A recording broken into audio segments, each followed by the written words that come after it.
Hey, everybody. This is rock journalist Steve Rosen. You are watching the one and only, the guitar pick king of the world, Fruitcake Tony. Everybody, rock on. Have a good night and take care. And don't forget to watch Fruitcake Tony. See ya. Hey, folks. Come and join the magic every Saturday night at 9 p.m. Eastern on Show Me Your Pick with my good friend Fruitcake Tony and the live crew.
Hey now.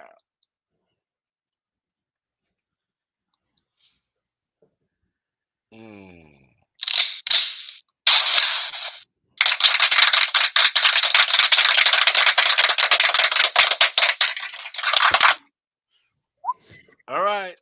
Yeah. We made it. Happy Saturday. Saturday it Oh, is. it's Saturday. Fruitcake Tony, Brendan B. Squared, Ed DeBrill in the house. What's up, fellas? Doing good, man. I love Saturday night. I look forward to this every week. You know, hanging out with you guys and all the people in the chat. It's fucking awesome. Nice. It's great. It's great, isn't it? Where are you, Brendan? I'm Yeah. I'm in a hotel. I'm Oh. I'm filming this weekend, so I filmed today and I have to film tomorrow. I don't know if I mentioned it last week, but probably not because of stupid internet. I lost internet last week in the middle, so and I texted those guys. I'm like, I got no internet. And here I'm in a hotel and this internet is horrible. I think everybody's watching porn except me. So the internet like freezes up and stuff. So if I freeze, you look good to me, dude. Yeah, so far. I don't like this. I look like I got high blood pressure in this camera. It makes me look red. Anyway, you look like you're at the lake, bro. I'm not at the lake. It's cold. I'm in cold Queens, New York. So I do have a nice view outside my window. I can see New York City. It's all lit up, so that's nice. But yeah, so I'm in the midst of filming. Good scene today, another scene tomorrow, and then a couple more scenes, and then it'll be done. So probably another month or so, depending, and then I'll be able to hopefully share it with you guys. I'm excited. Nice. Yeah. So it's not Christopher Live Sour internet bad, is it? Yeah, it could be. If he's not in his garage, it's that bad. Oh shit! So you'll see if you'll see me freeze up and stuff, and Speaking of freezing up, Tony, you got some snow. We did. We did. I know. But it's gone. It's gone. God damn it! Away. Yes, it is. It that went fast. Away. That fast. Next day it was on its way out, and day after gone, and it's drying out. And damn it, it's like the frozen tundra, like at home. It's like a ice. Like if I put my dog on the ice, he'd be like, You know, because they Oh don't weigh no, anything, we right? are So no. I am trying to stay away from the We got 2-3 inches of snow here earlier in the week. It town must have been melted shut away. down.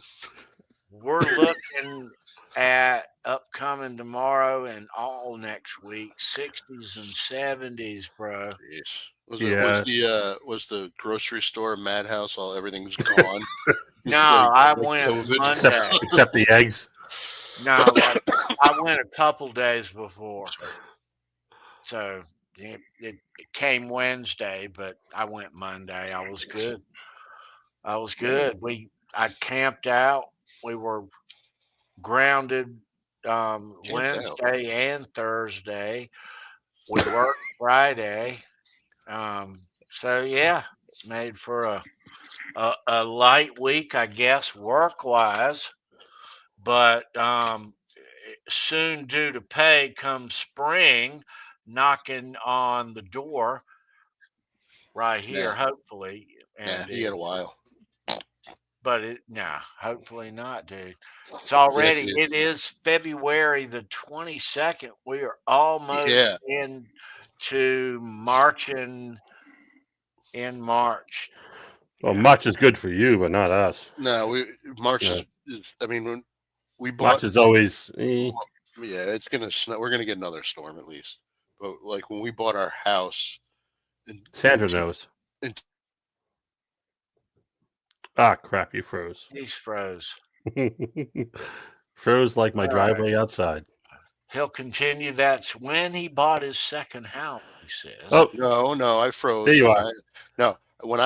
When we bought our house in 2000, we moved in April 1st, and April 3rd was a gigantic snowstorm. So it can happen. What's that? A Van Halen mug? Cup? Yeah, I bought this online. Oh, nice. The lovely Patty, look at her that, mug, dude. her mug is at work. Uh, Everybody loves it. They're like, "Where'd you get that?" I'm like, I know people. yeah, you can have it. That's nice. Yeah. Nice. Cool. So, dudes, happy Saturday. Great to see you, Brendan and Ed. Nice to see you Welcome guys. back, B. Thanks, man. Nice to Yeah. have you in the house. I thought you were going to be late or absent tonight, but I pleasant was, surprise, my brother. but we finished. We had a good. We wrapped early actually, so it'll be good. Yeah, Went out, got some stuff, got here to the hotel, checked in, got everything set up, and right. brought the computer. Oh. I know you guys are up in New England and I'm down here in Carolina, but the weather for the past couple days has been sunshine and no wind and We had some flurries and it was cold as hell, right, Ed? Yeah. Were you short on ice melt and Oh sand and yeah, I stuff? got the last one. There was one in there, and some old lady was going, so I knocked her out of the way and took. Yeah. No, there was like one ice melt thing on the shelf. Wow. All pick dry. Took me a few days before I could get some. I was my van, my work van in my driveway. My driveway is a slight incline toward the road, and the next day it's slid down. It was near the road. I was like, "Holy shit!" Yeah. So I finally was able to get some salt and sand and coat the driveway because we had snow, then freezing rain, then Right. snow again, and it was a fucking mess. It's And like a sandwich. oh, it was terrible. It's still icy out there right now, but I have a coating of sand on top of everything, and little by little it's melting, but not like North Carolina melting. yeah, all of ours was really it was gone in a day. Wow, that's awesome. There are still I wish. icebergs out there. Icebergs. Yeah. Whatever, there is still snow. Inch of on the snow. ground. Oh my god. Say that there's still snow on the. I'm hitting golf balls in the yard all day, but it is kind of dry. Yeah. In spite. Well, all of us in northern United States are jealous, Tony. You know, Christopher Life Soa, and Sandra, and Nick, and Dave, and Z, and we're all jealous. Yeah. Well,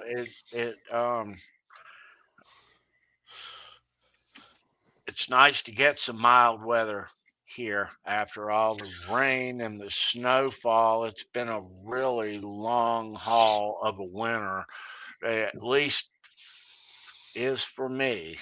I'll be hearing you guys. Oh, it's too hot. Hot Don't hear down me here. say that.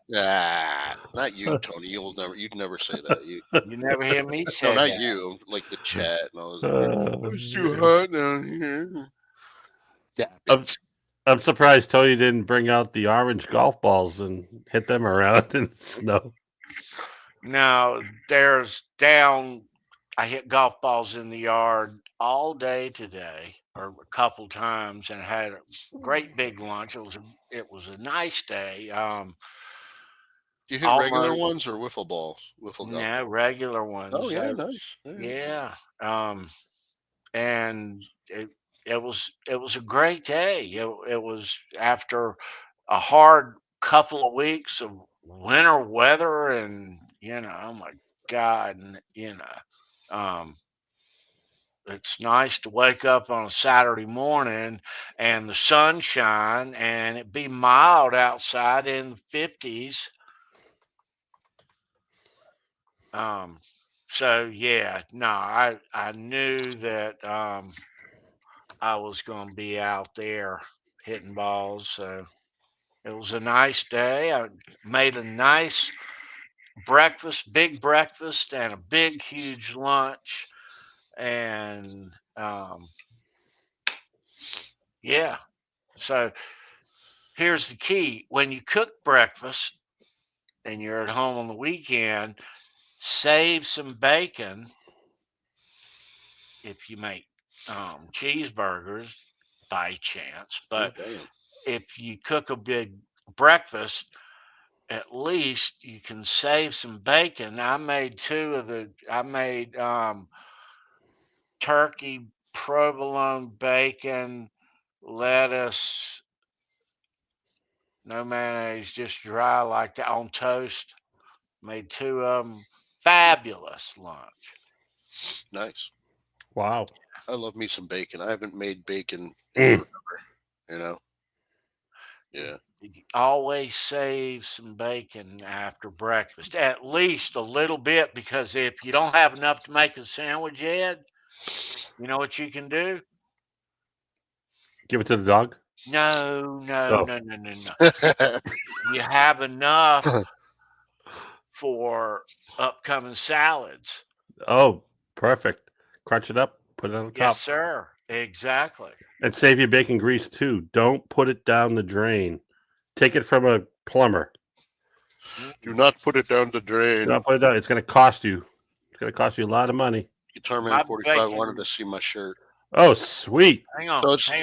It's just the 50th anniversary celebration. Fly by night. Rush being a band. Oh, awesome. Awesome shirt. Nice. Yeah, thank you. Hotel buck cheeks.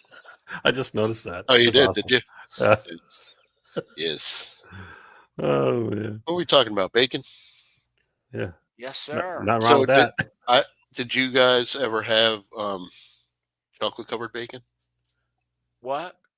Chocolate covered bacon? I've what made covered? It. Chocolate covered bacon. No, I made it. It's actually good. So you have the bacon out there, and you get the chocolate, melt it, pour it over, and then put some like little sea salt on it. Put it in the freezer. Oh. It's really good.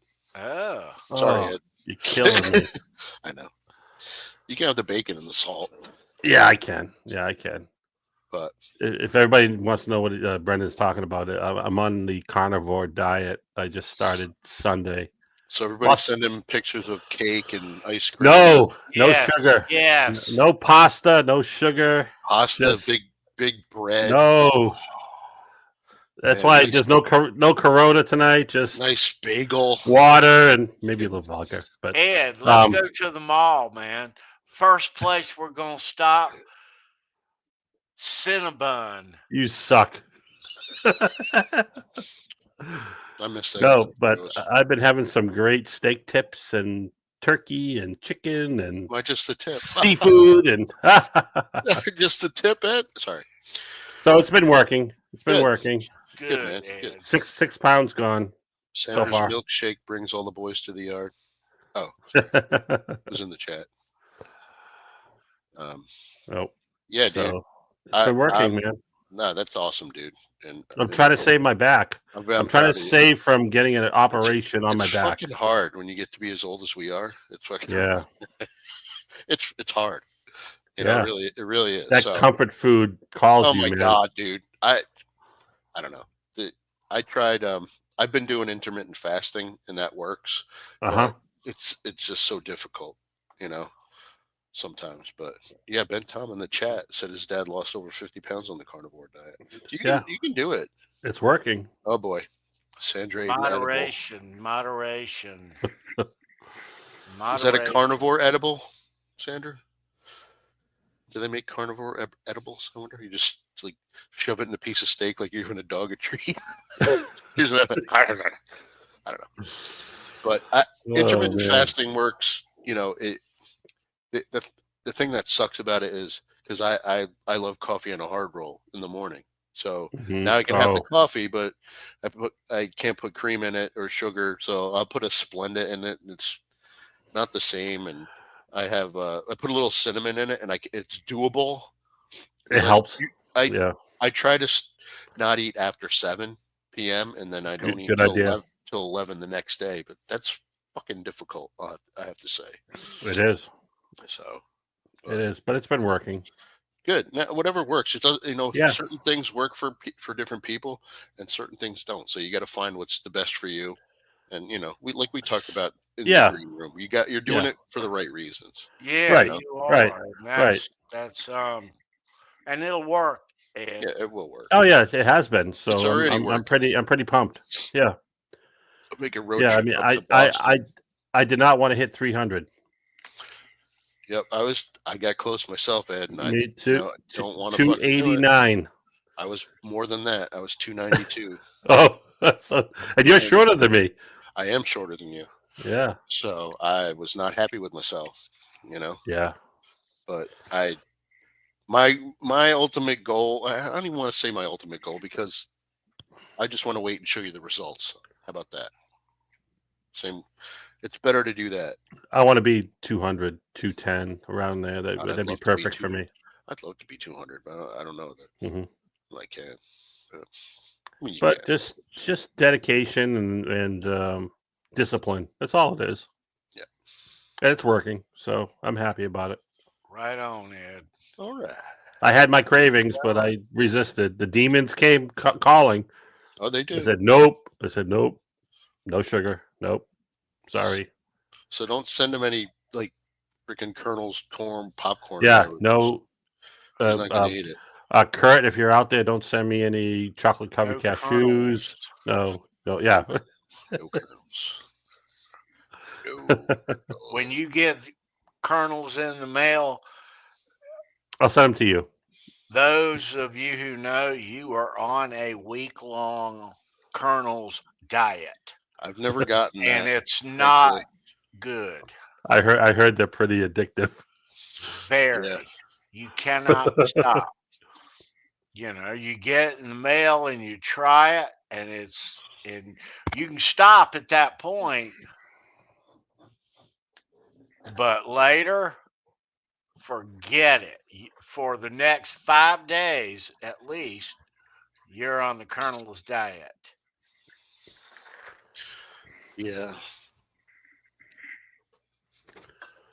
And I've been trying to stay away from soda. Like I don't drink sugar soda. I'll drink like the zero sugar stuff, but that makes you hungry. So it's not. It does. You know, it's just sticking with water. The water gets boring after a while, but you know. I don't know. So Tony, what's the show gonna be? What are you doing tonight? Right. So We ain't doing shit. tonight, episode 239, we are gonna go through All 12,000 of Tony's picks. all One by one.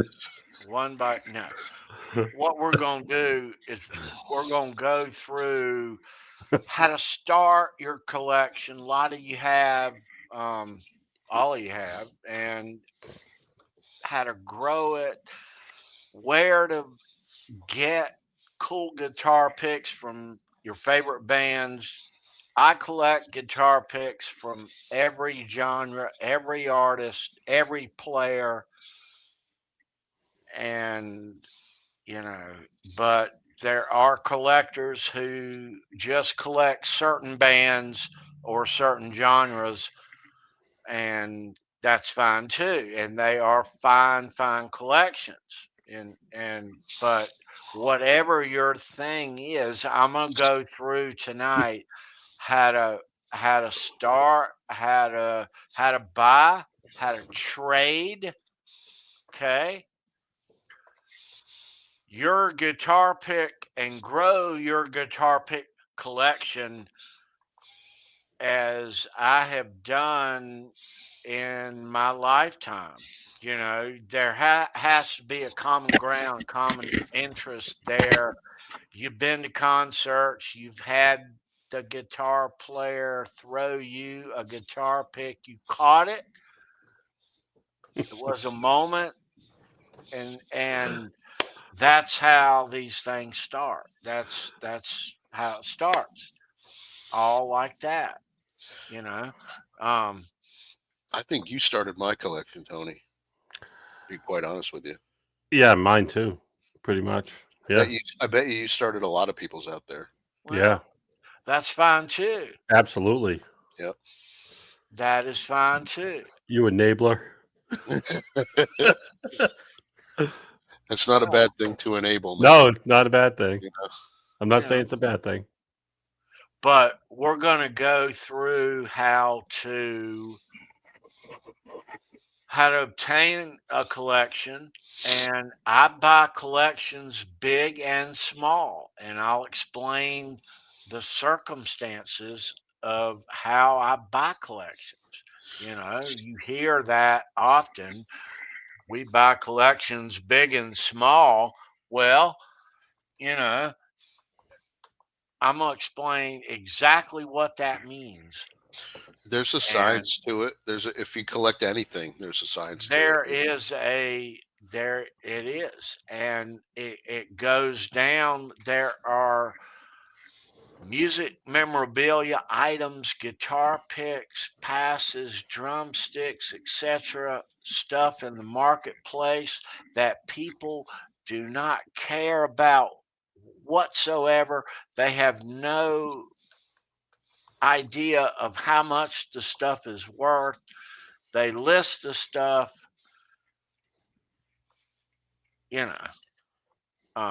some know, some list the stuff for profit. They know what the market values are. There's those. But I'm going to explain where to look, how to look, what to look for.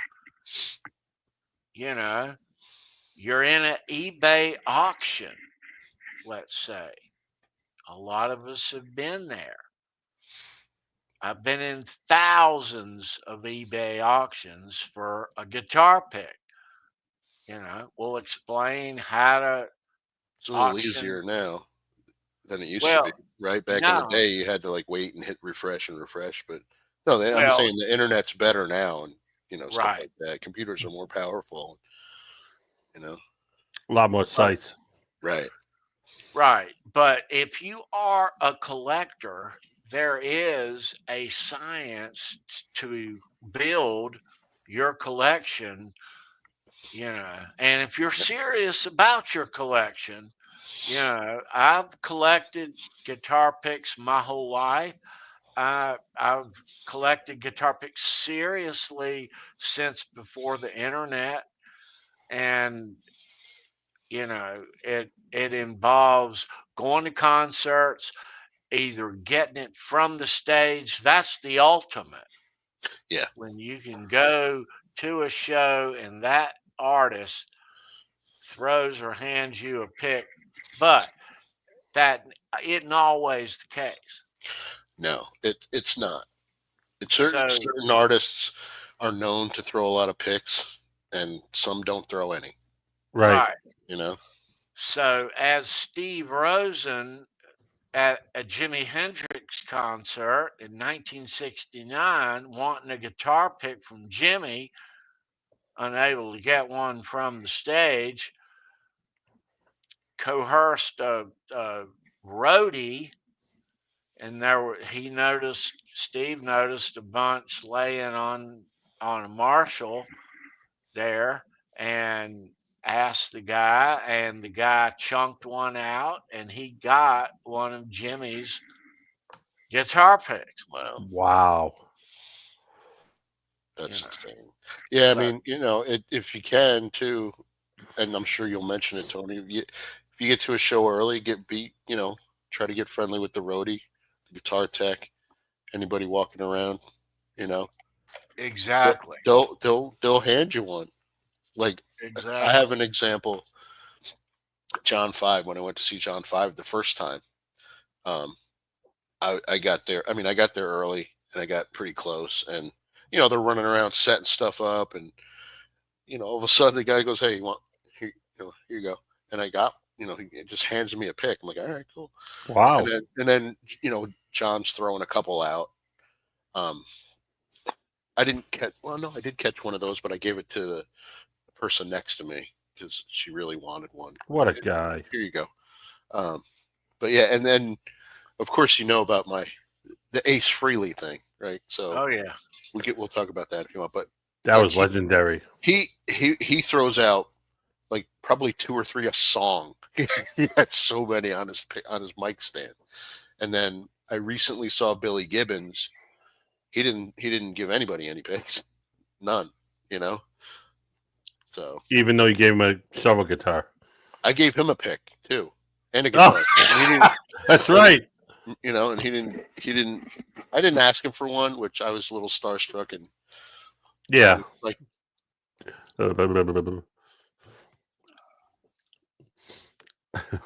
Oh, you froze.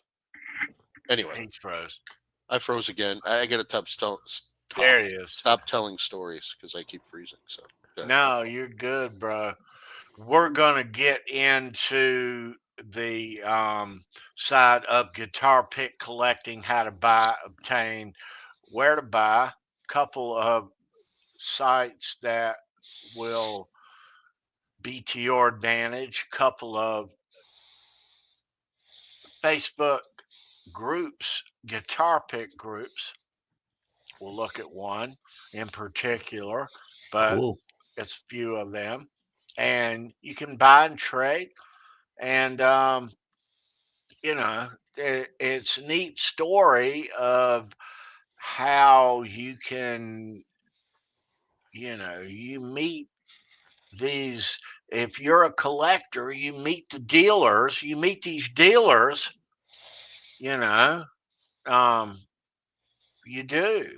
I met Steve Rosen years before Show Me Your Pick.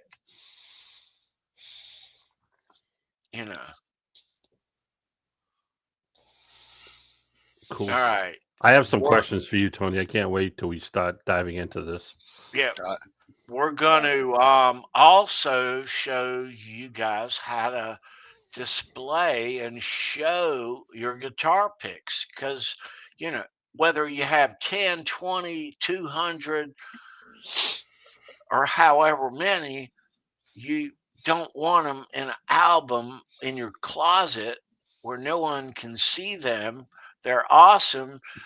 They're beautiful too, and they should be out somewhere in your home on display. there are a bunch of ways. Bottom line. Yeah, a bunch of different.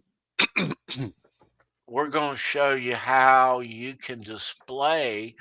Brendan's going to show you some, and I'm going to show you some. I'm going to show you some of the ways that I used to display guitar picks, and I'm gonna show you how I display them now. I'm gonna show you guys some serious shit. I'm gonna show you guys the main display here, and ultimately, but we're gonna get into how to display your picks. Because if you have a guitar pick collection, shouldn't be in a album somewhere, Ed. No, you're right. You should have them out for display. Right. Mine are all over the place over Just here. let me know. I'll send you one of those little pick holders too. You know, I got to make more of those with the springs on them. So Those are awesome. Hit me up. Send me an email. I'll send you one. Hell yeah! Look at That. this. Yep. Look at that. They're awesome. Yeah. Now, Tony's got the original though. Tony's got the. let's go Ah. ahead and look at Tony's got the this. prototype. Oh So- shit! Look at that. Yeah, that's the prototype. If you yeah. contact Brendan, he'll make you one of these at any size or however. I've got one like this in there mounted on my bass amp, and it proves very useful even if it's like that. They stay put, but it's a great way to display if but if you're a player, it's very useful too. And he makes these, as you see, in all shapes and sizes.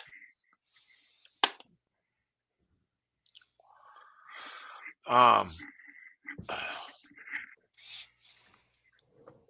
right. And yeah, so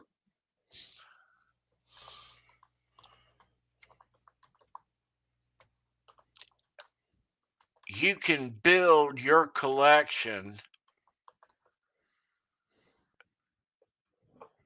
kind of rapidly. I'm going to give you some tools that you can use when you search for these guitar picks that you're after. Yeah. And we'll go through all of that. And this will ultimately prove to be the ultimate guitar pick collecting guide how to. You see all these guitar picks, and you constantly see these new guitar picks and new stuff that I show each week here on this little camera. But I'm constantly acquiring these new guitar picks, but I'll show you how that happens. And once you get out there, and a lot of you know this, you look at these bands that you like and their guitar picks through the years, through the tours, and all these sellers in all these different markets, and you see them, and obviously you want to pay as little money for it as you possibly can, like that. So I'm going to show you some tricks that'll, along the way, save you some dough. Yeah. All right, Ed and Brendan, it is Saturday night. Crack the chat open. Yeah, we are open up going to that chat. crack the chat. Let me remind you guys, we are at some point tonight gonna pull off some 10-shot rock and roll trivia.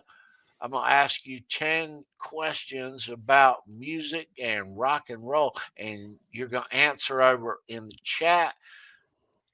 We're gonna give away to whoever has the most. Tonight we're giving away a Rick James Tom McDermott Damn. James, bitch. Rick James. I saved it for you, Brendan. And you were gonna say it. I saw was. I saw You know you that. gearing up. So Darkness. Hello, darkness. Oh. when we're all done tonight with the show, after we've gone through how to look for these guitar picks, when you should come across a Tom McDermott, Rick James guitar pick like this, there's nothing on the other side. When you see one like this, you'll realize how much it cost, and you'll realize I'm giving away some cool shit Oh, here damn. on Saturday nights. Yes, How many grams is that worth? it's worth about a gram, I guess, as far as I can remember. I don't know what you guys are talking about. Anyway, Well, you know. And cocaine, how much is that I worth? still don't know what you guys are stuff talking online can be pricey. You know, we come across stuff. I come across stuff here all the time. We are the guitar pick, I guess, go to, and we know a couple guitar techs who, you know, share the love on Show Me Your Pick. So we have some prizes, you know. So that's a good thing. That's a good thing. All right. That'll be a little later on in the show, some 10-shot rock and roll trivia. We should open up the chat, but I do want to get to one more thing before we do that. All right. So around here, you know that me and the fellas, we are kind of partial to Van Halen. You know that, right? So A little bit. every once in a while, Never seen him. never seen. Every once in a while, when duty calls, He's right. He's right. we have to fire up the buggy Woo! and go to Halenville, and we got a pretty good reason here, B. Yeah, man. Oh, yeah. Yeah, we got the DLR box set. Yes, What's we up? do. Yeah. And he's coming out of retirement, right? Isn't he going to play somewhere? He is. See? Yes, he is. He I think he agrees. Yeah. he's playing the M3 Festival yes. in Oh, Maryland We in talked May. about that. He's coming out of retirement. Yes, he is. He's excited David Lee too. Holy Roth. Damn. We're going to Halenville on Tuesday, February 25th. That's this Tuesday. Yeah, we're getting the bus and we're picking up some people, right? Yes, we Oh, are. fuck yeah. Who we got coming on? We got Darren. We got Darren Paltrowitz with Paltrocast. We got Vinny Oral from Mean Street, and We do. who else? I know there's one other person. Mr. Oh. Charles Green will be with us too. Yeah. Yes, he is. We got Charles. Hey. Yes, can't wait. That's going to be good. It's going to be a good time.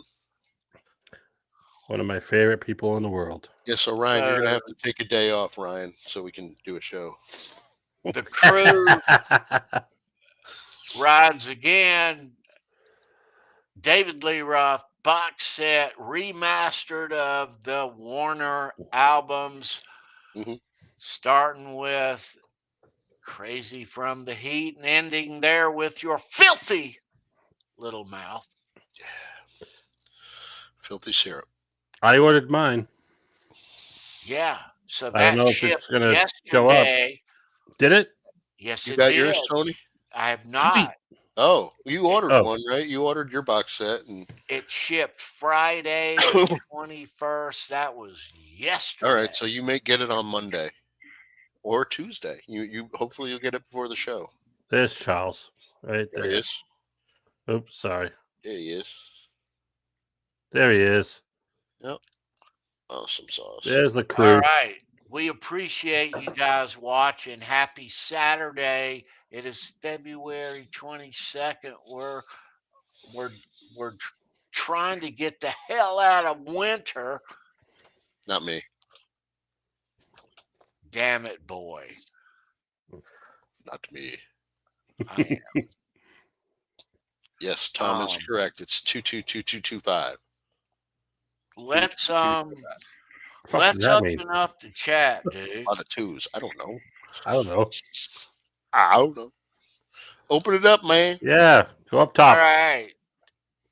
We're going to show you some serious guitar picks tonight, ultimately. Ultimately. Yes, we are. Let's open up the chat.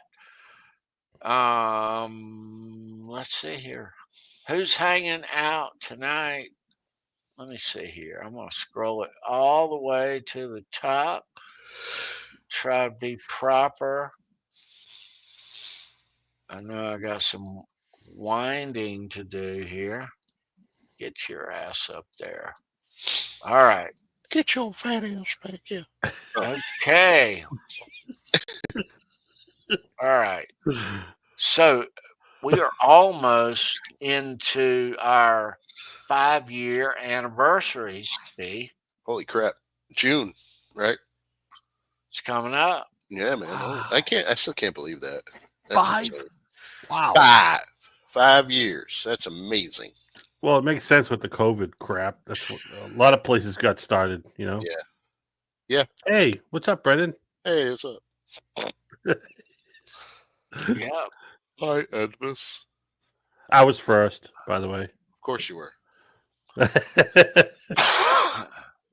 Oh, hey. Hey. Ain't no movie star in here. All right. Let's open up chat, see who's hanging out. 5 Keith inch Campbell anniversary. in the chat. What up, Keith? Keith, you still here? Good to see Keith. I fell asleep. All right. Hope you're doing good, Keith. Good to see you, dude. Nick's in the house. What's tonight. up, Nick? What's up, Nick? Youngster, what's up? Good to see you, Nick. Neat. Right on, Nick. Happy Saturday to you, dude. Dave Z. He's at the machine shop. Good for him. See. All right.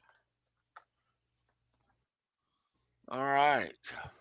Dave Z. I didn't see any. I didn't see any big post ad out of the Detroit dudes, so I'm not sure who's at the machine shop tonight. Did question. they mention it? Chris, Thought he mentioned it. Chris is in the chat, so he might know. Yeah. Let me see if I scroll up because I thought there was something. All right, let me scroll down. Steve Razor is in the chat. What's up, Steve? Hey, Where's he how you at? doing, Steve? Man, how'd I scroll down so far? Oh, dude.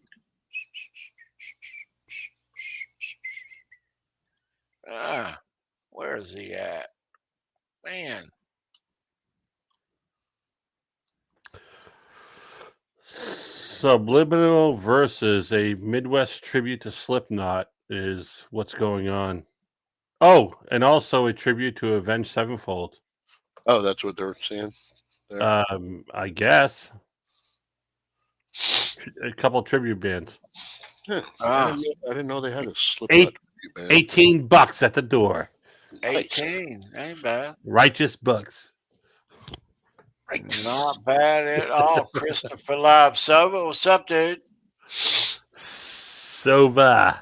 All right, let me get back to what I was saying. Steve was in the chat. Where's Steve at? There he is. What's up, Steve?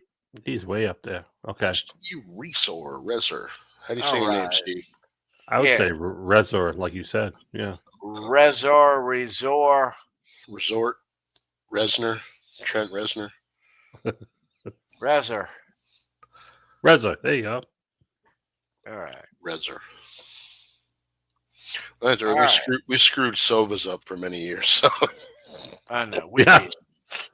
Sawa, Chris, good to see you, dude. Ed DeBrildo. Debrildo. Brildo. The dildo. Ed Brildo. Feet cakes. I like that one. Ed the dildo. Oh, I didn't say it. Stupid. Going one step further every month. Stupid under the bus. Hey, Herb. Herb. Speaking of What's up? picks.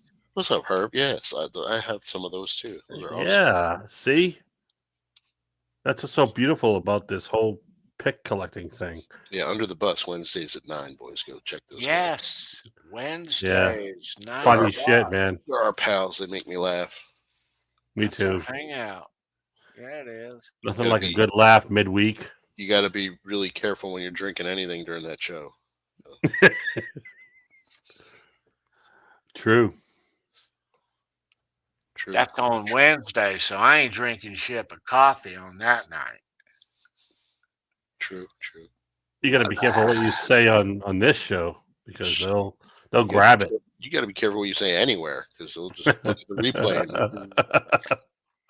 Disclaimer. Oh, It's full. Gold Peak.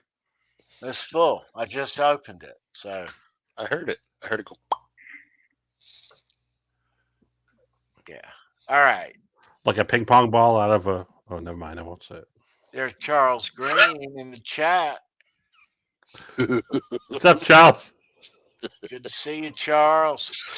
You ever see that, Ed? Live? No. Me neither. Heard about it. I've seen someone blow out a candle. But...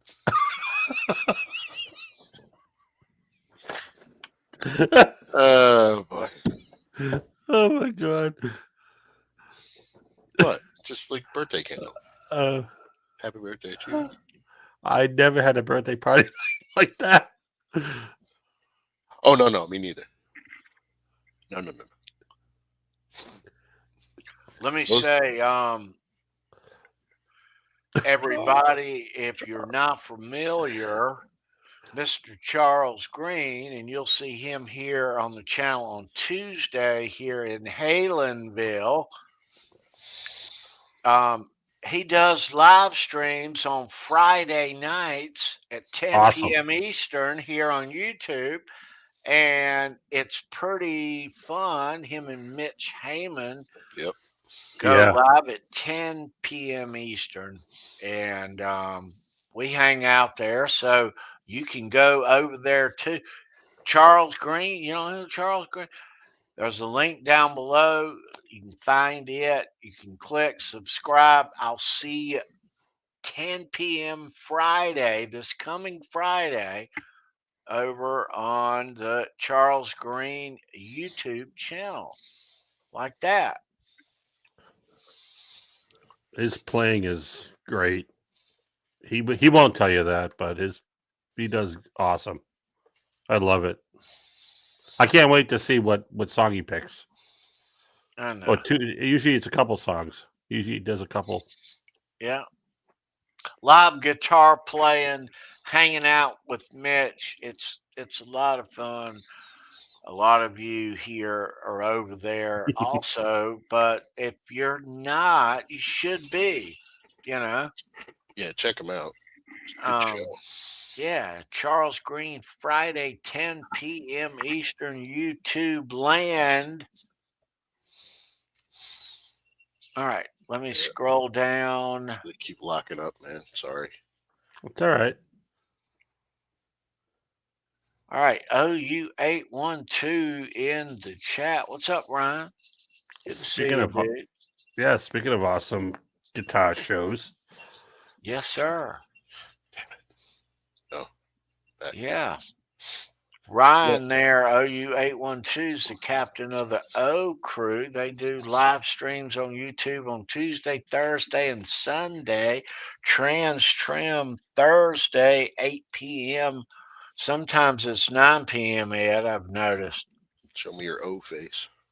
And the Community Jam, my favorite, on Sunday. That's tomorrow, 5 p.m. Eastern on the OU812 YouTube channel. They'll be playing live guitar, and it's 4, 5, or 6 of them that show up. If you play, you can show up over there too.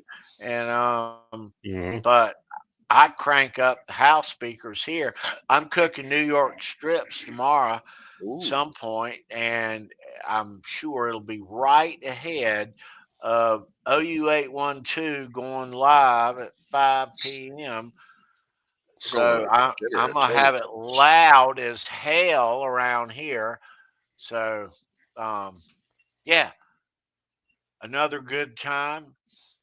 Meet me and these guys over at OU812 tomorrow at 5 p.m. Yep. Sunday afternoon. Yeah, good time. Yeah, definitely. that's our Tony, Sunday thing. Yeah. Tony, I think that he usually he used to start at 8:05 on Thursdays in honor of 805. Sammy Hagar. I'm pretty sure because it's Okay. 8:05 and it's time to rock. Okay. Right Oh. on. You know, forgive me if I'm wrong, Brian, but I'm pretty sure that's what he used to do. 8:05, Yeah. it's time to rock. No, you would notice that, Ed. You big Sammy course. Hagar guy. Of course. So is it like does Elton John on Sunday, 5 o'clock? Or it's 5 o'clock somewhere. Yeah. Yeah, exactly. Tommy. Yeah. What's up, Tom? Good to see you, dude. Tommy boy. One of the OGs, original OGs here on the channel. Yeah, Tommy's like my brother because his mom's like my mom, like my mom too, my second mom. I think I talked to her more than I talked to my mom. At least Wow. in text, not on the phone, but very nice woman, very lovely woman. Good to see you, Tommy, man. Hope you're doing good, brother. All right. Let's see here. Still scrolling. Wayne McConnell in the house. What's up, dude? What's up, Wayne? Happy Saturday. Any relation to Mitch? Just kidding. That's The senator. all right, Wayne. Thanks for being here, dude. Good to see you, man. All right, this is getting crazy. I'm gonna have to go ask the front desk, like I asked him before. Is the porn disabled? I said, no, it's regular, you weirdo. I'm just kidding. But no, it's freezing on a more frequent basis now. All right. Sorry, boys. No, you're That's good. all right, You're good. buddy.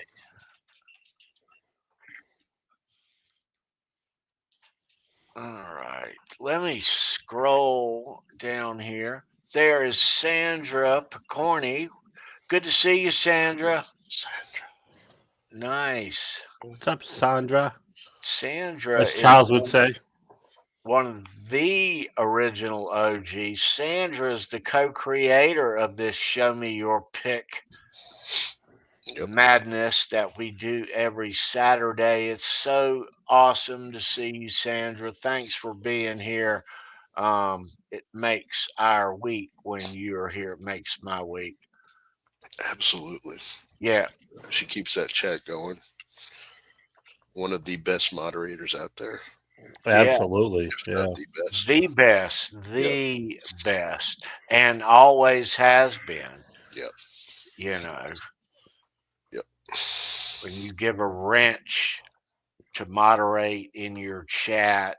There's many things that wrench can do on this YouTube channel. Let's not forget.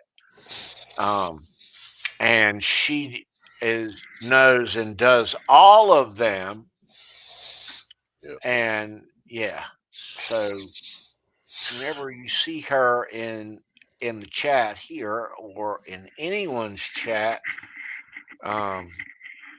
moderating, she knows her stuff. If you're not familiar with that show that night, yes, she is your go-to. Sandra, it's always great to see you. Thanks for being here. This show tonight kind of reminds me of back those old days with you and Steve and me, and it was just us, how we started here. Hard to believe that's been 5 years gone now, but it has been. Wow. That's crazy. And here we are still rolling right along, not even shaved a smidge off the collection yet as far as available episodes, but yeah, great to hang out with you guys and do this every week like we do. Sandra, great to see you, ma'am. Let me scroll here. I'm scrolling. Scrolling. All right.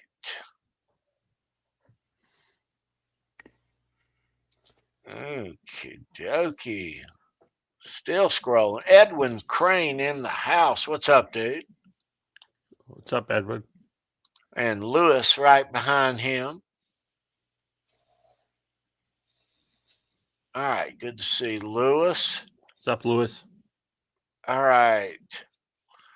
You trivia players, hang tight. I got some fun questions in store. That's coming up. Jeff K, what's up, dude? Jeff. Guitar Man 45, what's happening? What's up, Bo? Zach Thong right behind him. Awesome. Good to see What's up, Zach? And John DeShane in the house, member of the O Crew. What's up, dude? Oh, yeah. Love his guitar. Playing those bluesy ass riffs over there, John. Yeah. Yeah, dude. I'm here listening on Sunday, and I'm cooking or doing. I got the house. I'm not sitting here at the desk, but they trade off with their playing, right? And they don't say who's next or anything. But after a while, if you listen and you're not watching but just listening, you pick up and you know who's playing next. You know, like that. It's seamless too, how they do it. Yeah. It's excellent. They go right into the next one. Yep. And, you know, yeah, so that is a cool way of listening to the Sunday community jam there on the O Crew or OU812 channel is to not watch and just listen, you know. And sometimes they got other guests, you know, a couple other guys show up that don't show up each week. And so it's always some good, it's always great playing, though. Always. Yeah.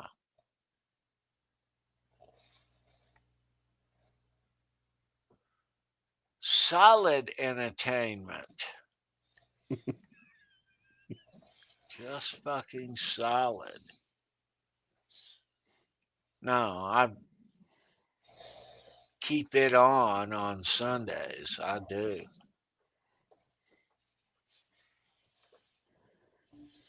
All right. I'm scrolling here. Let me scroll. Trying to find a new name here.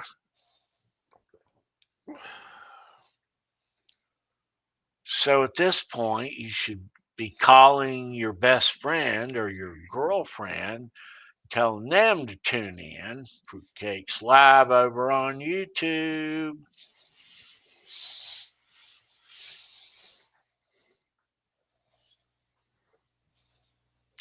All right. Everyone, thanks for hanging out here tonight with us. Happy Saturday to you. Still scrolling. All right.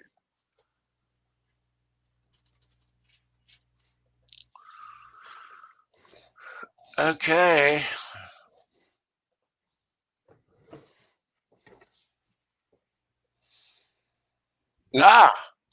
Boner Jam's in the house. What's up, Boner Jam? Boner. What's happening? You got anytime, brother. Good to see you, Boner Jams. Boner blessings amongst us. Yeah. Yes. Yep.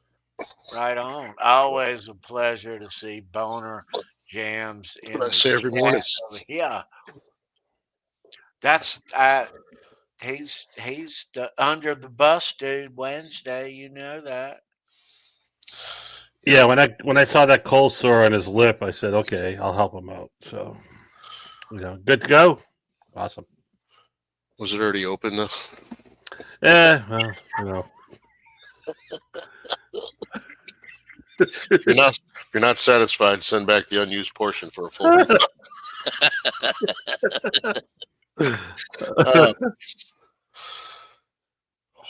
Hey, just trying to help out everybody, Uncle Laser Jr. Brian Baseman. Yeah. Right. People still think that if you see Uncle Laser on the internet, it's really Boner Jams. Yep. Could be. Yes, it is. All right, I'm still scrolling here. Boner, good to see you, dude. Again, that's what I say every morning.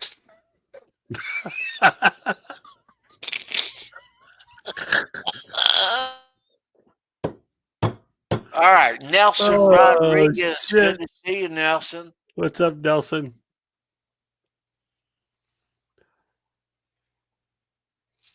Why does everybody keep asking if Nelson is alive? Did he disappear for a long time? I don't know.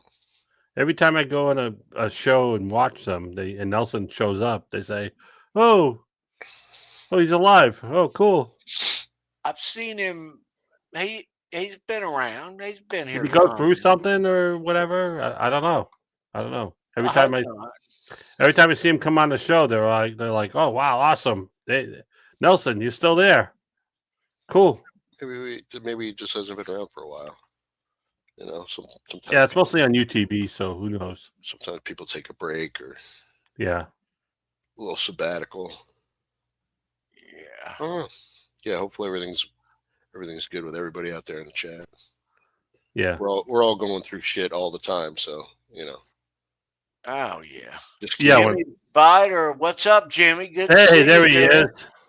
Welcome, man. There he is. Hadn't seen you in a little. I see you over there on the O Crew. Not every week, but good to see you, bro. Awesome. Enjoy your playing over there on Sunday, dude. Oh yeah. All those guys. Randy. Yeah. Oh my God. Yeah. All right. Let me scrolling. All right.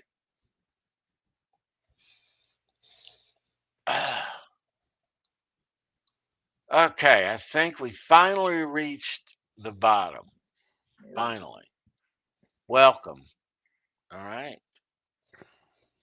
Yeah. Long chat. You guys are chatty. But it is great to see you guys though. All right. Okay, where are we? All right.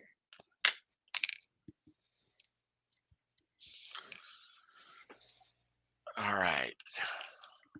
Where do we start here? Trivia. Trivia. Before we go into, I think we should do trivia. We're already past that point. Oh, I know. Well, we'll get You, there. We'll get there. okay. Let me get this off the screen here. All right. There we are.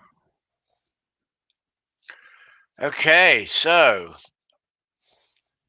now your guitar pick collecting 101. All right, so you collectors, I'm sure you collect whatever you collect, the bands that you like. That's how we start. I've collected all genres in my life, and I like to collect from every artist, everyone, absolutely everyone. Um, and so I've collected these guitar picks since 1981. Damn. Okay. And Wow. in 1981, in August of 1981, at a Van Halen concert, who else? Of course. Awesome. The first guitar pick I ever got was this one at a Damn. concert. So only you and Ed touched it, huh? That's it. Nice. From Ed to you. Right. So that's where It's it excellent. started. Place to start. And Yeah. there was another concert soon after and another guitar pick experience. And soon after that, there was another one and another one and another one. And after a while, you're going to all these shows as a kid. These guitar picks start to accumulate, and it becomes a thing. Okay. So, at concerts, the only way that you're going to get a guitar pick is if you're near the stage. Okay. So if you didn't buy the tickets in the front row, you're going to have to weasel your way up there, as we've spoken about here many times. When you can't readily nowadays go in a venue, and when the house lights go off or the start of the show, you just rush the stage. That doesn't happen in modern day so much. Okay, but back then it did. It happened every damn show, and you positioned yourself in front of the mic stand of your favorite player, whatever, and other than enjoying the show and your girlfriend enjoying the show, your only other goal beside getting merch was to get a guitar pick.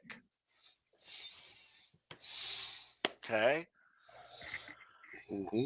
And after a while, some artists, you go to a concert like Cheap Trick, and the guy's got them up and down his mic stand, hundreds taped, and he throws out 100 or more in a And if you're near the stage and you don't get a guitar pick, something's wrong.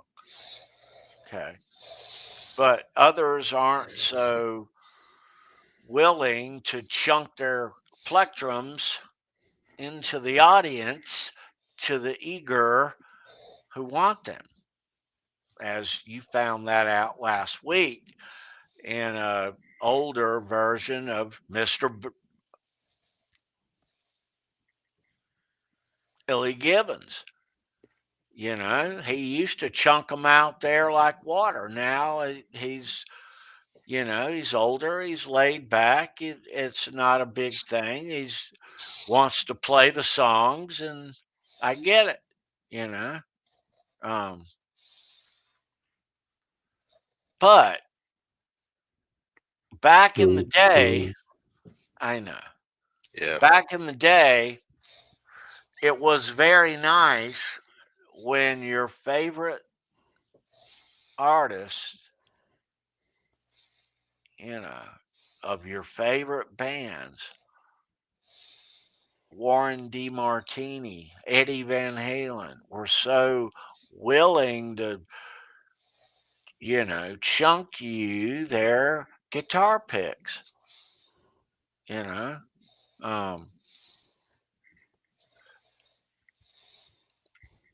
But as time goes on, your collections grow. You obtain guitar picks in other ways. Your friends, they went to concerts and they got guitar picks that you didn't get. Maybe they got an extra one and they want to trade you for the extra Robin Crosby rat pick that you got back then, like that. So yeah.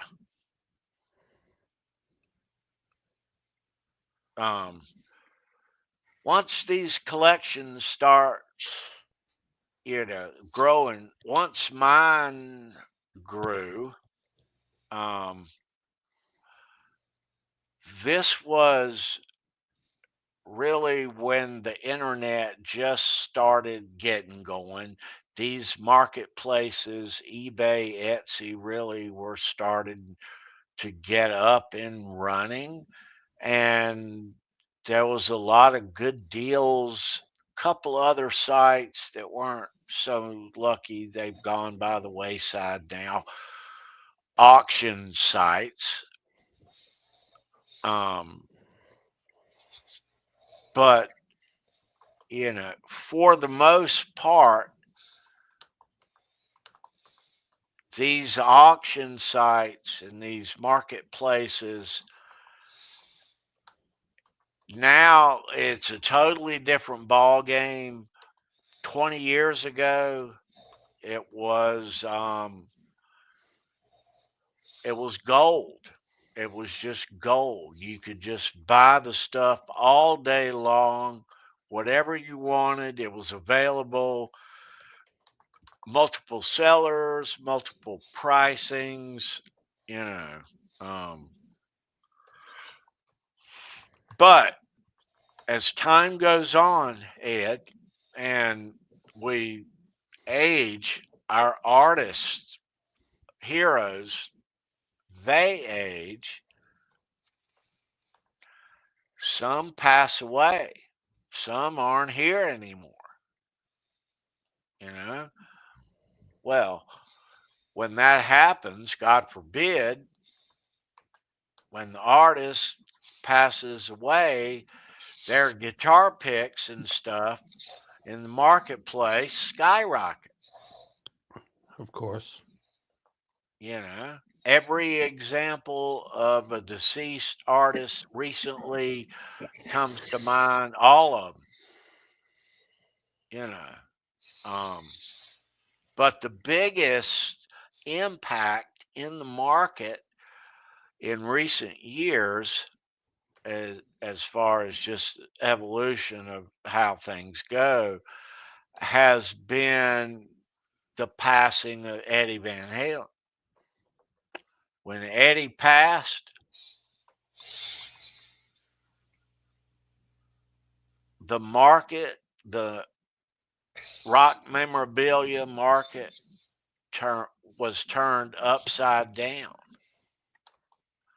And if you don't know your Van Halen intimately and stuff, there is a lot of Van Halen stuff, guitar picks and all kind of other stuff on the internet since Eddie's passing. Okay, that is, and as a collector and as a fan, you see all this huge volume surge of a lot of stuff is fake and garbage and just not worth even hardly looking at. And you know, I can only imagine how it must be for people who aren't big Van Halen fans that became Van Halen fans and want to inquire into some of this stuff, and they go in these marketplaces now, and it's so much Van Halen stuff, and it's tough unless you know to decipher Right. between, but here's the saving grace, and we'll get into, I'm going to pull up an eBay site here in a moment, but here's how I'm going to tell you how to navigate eBay as a collector, as a guitar pick collector, or anything else. I'm going to tell you how to do it right here and right now. So listen up. Take notes, kids. Take notes. Take notes. Oh, yeah. All right. There's keywords that you type in for search engines that you have as saved searches. Okay. Whatever your interest might be, you save that search, it's coming up every time there's a hit. So you'll get it. You'll get an email if you choose to get an email. All right. So you have the word guitar pick typed in, and every time, okay, that might be a bit much. You don't want to do that. But you would like it if a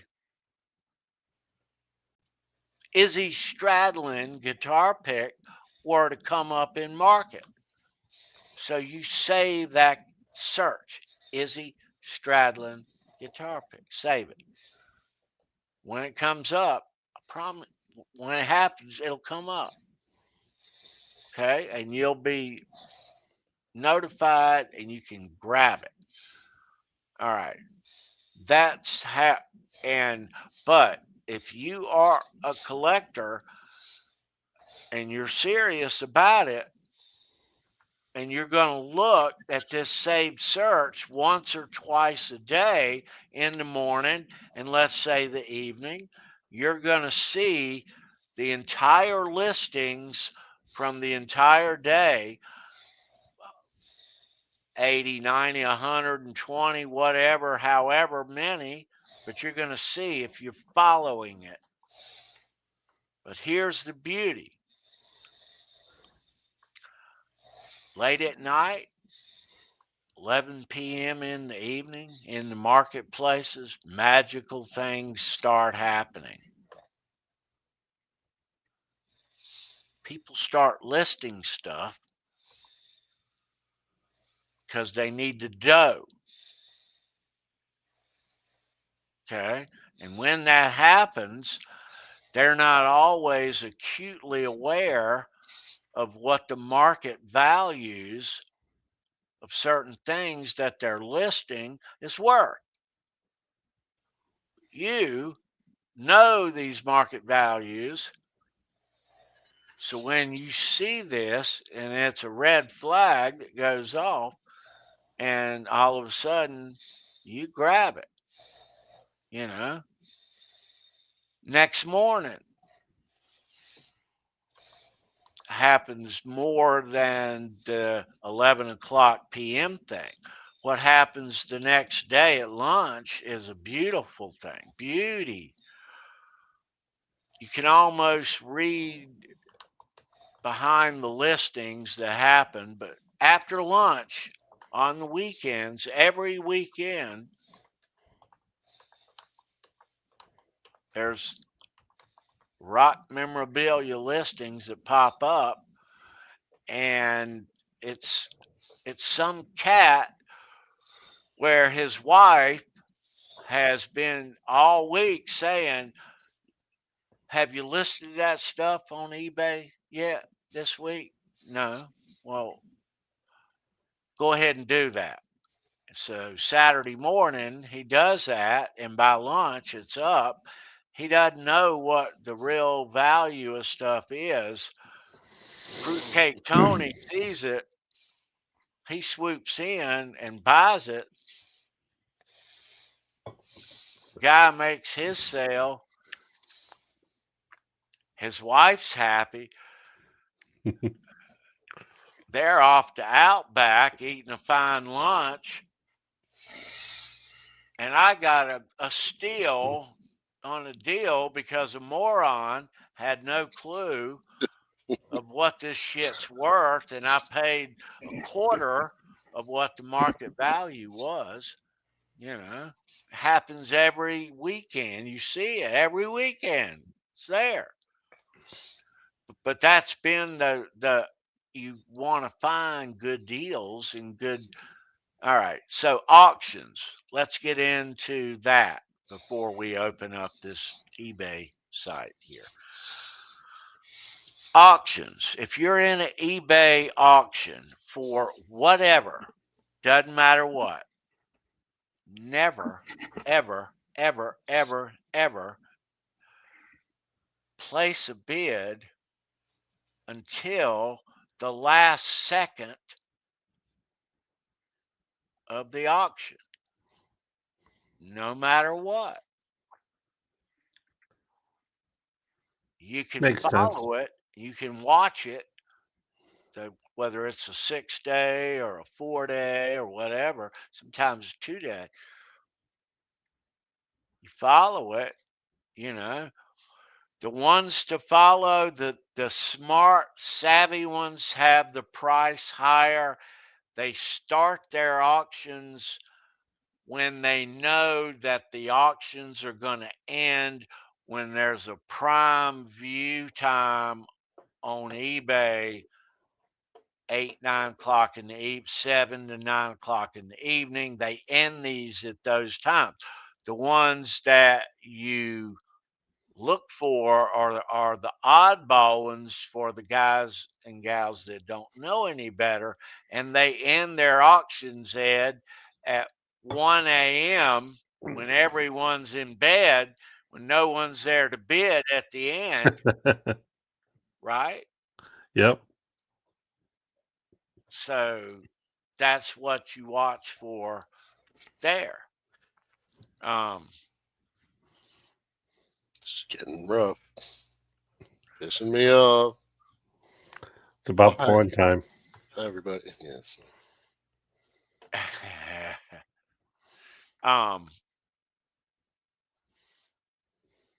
Now, there are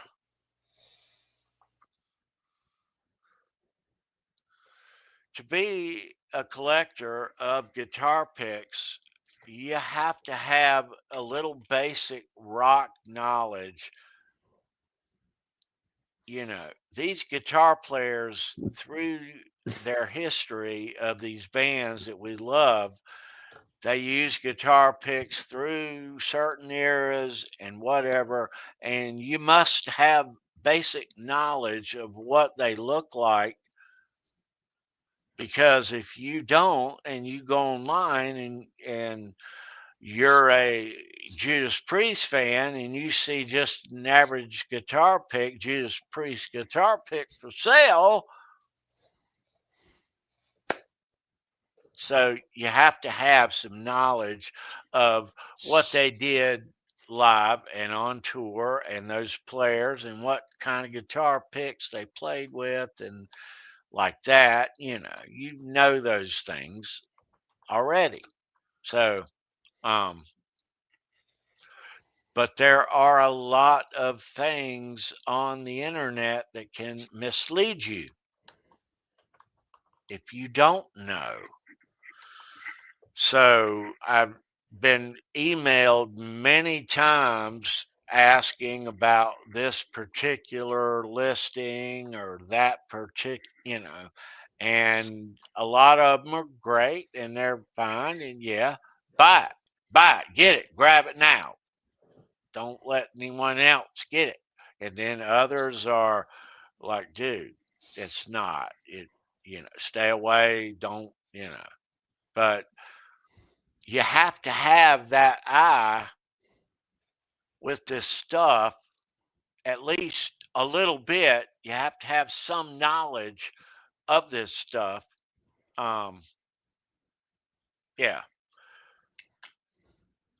because it can get as hairy as we talked about here in recent weeks. It can get as hairy as a non-inscribed guitar pick with the affidavit, you know. And they usually have very high price tags, unfortunately. So Tony, Nick in the chat wants to know: are there any reliable sellers? Mm-hmm. Mm-hmm. Absolutely. So if you go to ebay.com, and we'll go there here in just a sec, Spirit Nation, you type in that seller, that's Steve Rosen. Okay. One of the co-founders of this show. He has a eBay store. He sells guitar picks, backstage passes, and rock memorabilia, has for a long, long time. Spirit Nation on eBay. Another couple that come to mind, friends of mine, are Concert Wear. WEAR, Concert Wear, all one word there on eBay. Great eBay store. Guitar picks, passes, and stuff. Great prices too. If you see them, they never miss. Great experience buying and shipping fast and great prices. It's a husband and wife, and they are awesome. Concert Wear. One more, and if you're an eBay surfer like that, is the Rock and Roll Warehouse. The Rock and Roll Warehouse. And yeah, so this guy had an eBay store long time ago, has one of the biggest rock memorabilia collections that you'll ever see. The Rock and Roll Warehouse. And he took a few years off, and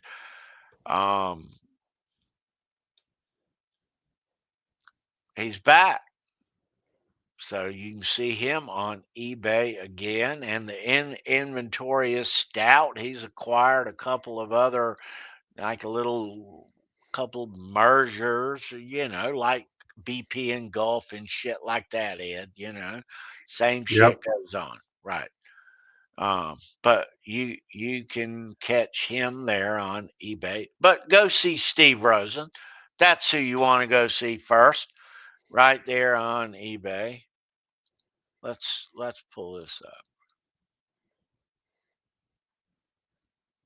All right. You can see that, Ed?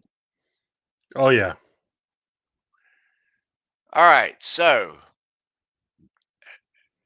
you see guitar pick. All right. So now when you sort these out, you have all kind of listings that are just in your face, and they are very random. Okay, your guitar pick search there is not going to be defined to what you are looking for. But the reason that I typed that in and not anything more specific than that, Ed, is because I want to cover the broad spectrum. Listers do not always be specific. And there could be a gold nugget with just a guitar pick listing, as simple as that. So you want to cover it all, but you want to keep it. You see the sort here? Yep. Newly listed. All right. So I just hit the refresh. So you see all the new listings, Oh, Michael Anthony. guitar picks on eBay, like that. And if you're searching these in your spare time, you will find something that you want. I promise you. Hit new listing and you go through, and that's what you do. And by the end of the day, Ed, if you've looked at this in the morning and the night, you've seen every guitar pick that has been posted on eBay. And this is just one marketplace of many, just giving an example. But Mhm. if you follow, and that's how you do it. If you're after something, type in your search, your specific search engine, Dusty Hill guitar pick, and you'll get all those hits like that. But that's how you do that. All right. And then keep an eye on the end of the auction. And do you usually do notifications so that you know when the end of the auction's coming, so that you can put your bid in at the last second? Well, as this auction's going on. It's been going on for 6 days, Hmm. 23 minutes, Yeah. and it's just a minute left in it, and there's not much attention to the auction. What is there is low. You feel like you got a good shot. Okay. What you do in your brain, you go ahead and you get a number, the maximum amount of money that I want to spend on this at the end, with 5 seconds left. This is going to be my bid. Okay. That's how you do it. You keep an eye on it along the way, but hopefully the less eyes on the auction, the better. The Right. less popular, the better. Yeah. So those ending at 2 a.m., 1 a.m., the better. You know, but you do not get eager. You watch this for 6 days. It's tasty. It's made your mouth water since you first saw the listing. Yeah. Okay, it's but don't throw up a bid. Don't let anybody see what you're willing to pay, because when you do that, it only drives the price up ultimately at the end. Right. Never You can see how many watchers are watching that item. It shows that. You just simply be one of the watchers. But when the end of that auction comes, Ed, this is how you do it. Yep. You got your number. Let's say it's $78. Okay. You're watching the bids. You're watching nothing's happening. You see that all of a sudden, a minute left, there's another bid. Inside of a minute, there's always action. You know why that is? Because people get impatient and they show themselves. Big mistake. Okay, so that there's a little buzz around the end of the auction. The end of the 10 seconds left in that auction. Put your bid in and put enter. It'll give you between 5 and 0 seconds to spare, and nobody will pop in that has seen it pop in behind you.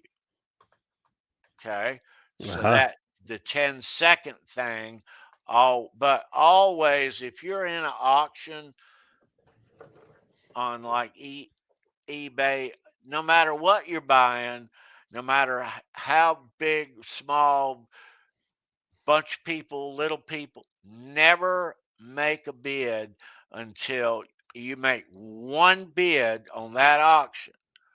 You can follow it and watch and see what everybody else is doing. But you make up your mind on one number and you don't put that number in until 10 seconds left. And then you do it. And Boom. boom.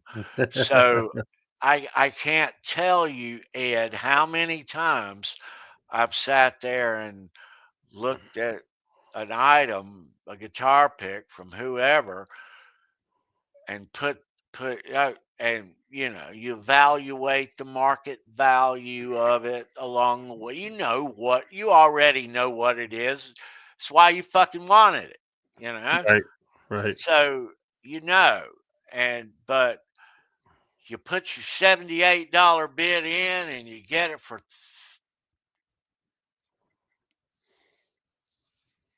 $32. There you go. I mean, it's happened. Um, yeah. So, but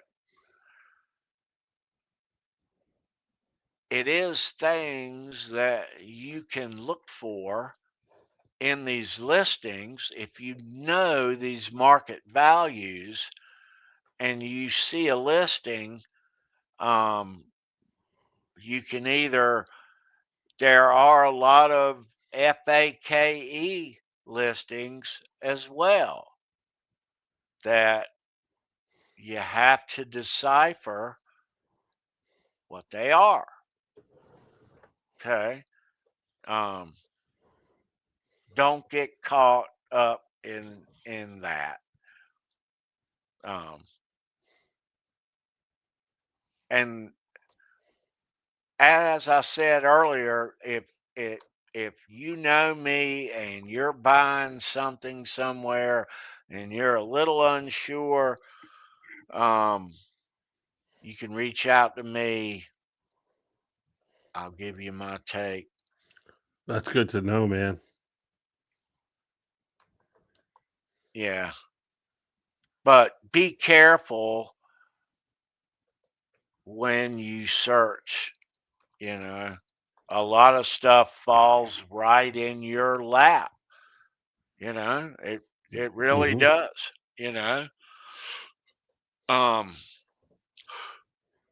But as a collector, Ed, you're constantly trying to find a deal, an investment.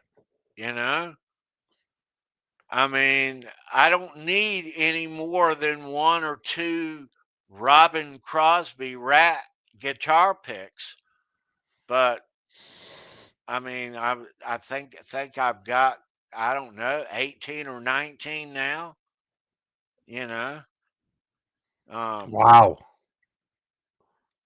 But so do you if you have multiples like that, do you always consider trading for one that you want that you don't have? no, not like that. Well, No? I do, but just if the margin of profit is so great on it, I don't, you Yeah. know, because I know I'm going to have to come down in order to get something else. Although, you know, I try not to do that. I try to sit on everything I've got, you know. But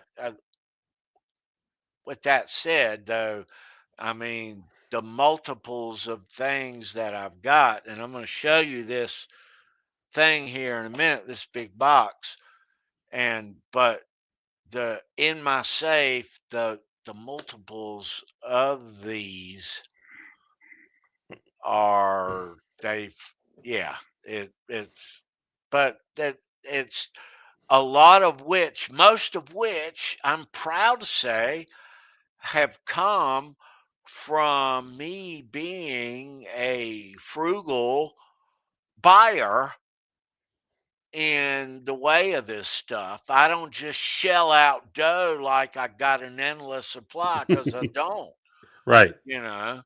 But I mean, if you're gonna dangle, you know, stuff like that in my nose for nothing, you know, I mean, like Yeah. I say, it happens every weekend, you know, to some degree or another. Most of the pieces of rock memorabilia that you've ever seen me show here in 238 episodes have been because I have gotten a good deal and been fortunate, Ed.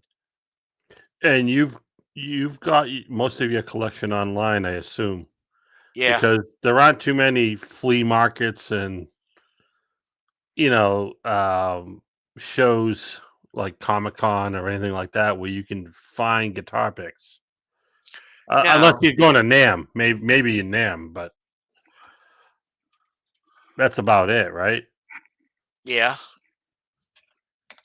Let So me they're all found online Right. And or at a concert. right. So let me show you guys this. All right. Let's go here. You can see this, Ed. Oh yeah. Okay. So your groups on Facebook. There are a few rock memorabilia guitar pick Facebook trade groups that you can go to. Guitar Pick Maniacs is just one of many, many that I'm at every week. Wow. I post old shows in some of these groups, but you can buy and sell and trade right here. And there's a half a dozen to a dozen more of these Facebook guitar pick groups just like this. Hmm. Yeah. So you see a lot of show me your pick stuff over there on these various groups. You know, it's a few of them. So Tony, Christopher Live Soba in the chat says that you got to watch out for fakes. How do you know when you're looking at a fake or not? How do you know? You have to know. You have to have the eye for it. You know, I mean, So you got to do um, your research, or so to speak, or I mean, well, you do. You have to have intimate knowledge. Let's just say Kiss, okay? You have to have knowledge of the guitar picks that they used in 73, 4, 5, 6, when they started getting custom picks, when they started getting their name on the back, the little broken corner off the eye that was in the press for many tours, for many pressings. you know, little things like that, you know, to see a fake in the marketplace, you know, it's immediate, you know. You just scroll past, you don't even blink. You just know, you know. But when you see stuff, um, sometimes it's legit and it's right at market value and it's a good seller and they know their stuff and so do you. And other times it's people who are trying to put stuff out there that is not real, that are just clowns, that, you know, like that. And there's this that has this name attached to it and it's garbage, total fraud. And, Yeah. you know, for a very high price tag, like, you know, um, and then there's others who they put the stuff out there, like we say, it's legit as shit. It was used by whoever, Lindsay Buckingham on stage or whatever, and it's up there for nothing, for a quarter of what it should be up there for. And that's just, you know, people need a quick buck. And I get it. So if you need a quick buck and you got a guitar pick collection, you can get in touch with me and I'll give you your quick buck. You know, but that's to be a collector, whatever you collect, you're always on the hunt, Ed. You know, I bet. these Etsy searches, these Facebook searches, these groups, these eBay searches, it's everyday stuff for me. But I don't have my nose in that shit every minute. The thing is the search, the saved searches that you put in. You put the right ones in, what you're looking for, you get the right traffic that you want, you know. So Sandra has a question. She wants to know who was the first one to ever put their name on the back of a guitar pick. Ah, that's a good question. Um, there were artists who, in fact, put their name on the back of their guitar picks. It is dating back to the 40s and the 50s. You know, Wow. Mel Ray, Les Paul, and there were others. It wasn't really a thing until the mid late 70s.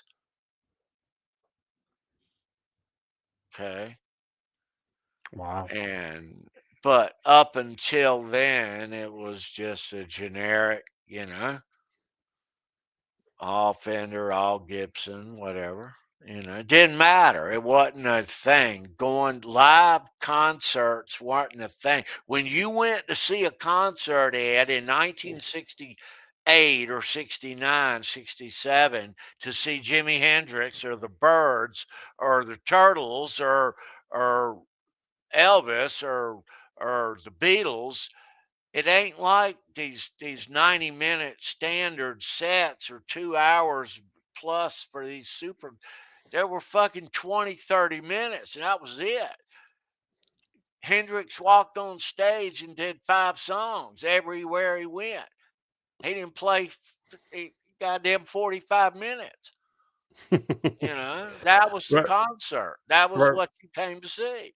Ryan says it was some guy named Nick Lucas, who I assume is Nick Lucas, right, some jazz guy or something from the right. early 1900s, Nick probably. Lucas had his name on them for right Oh, okay. since the Yeah. 40s, right?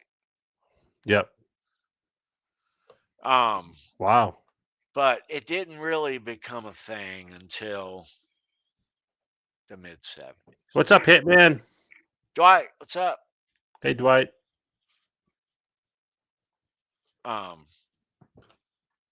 But yeah, so now there's a link in this show's description.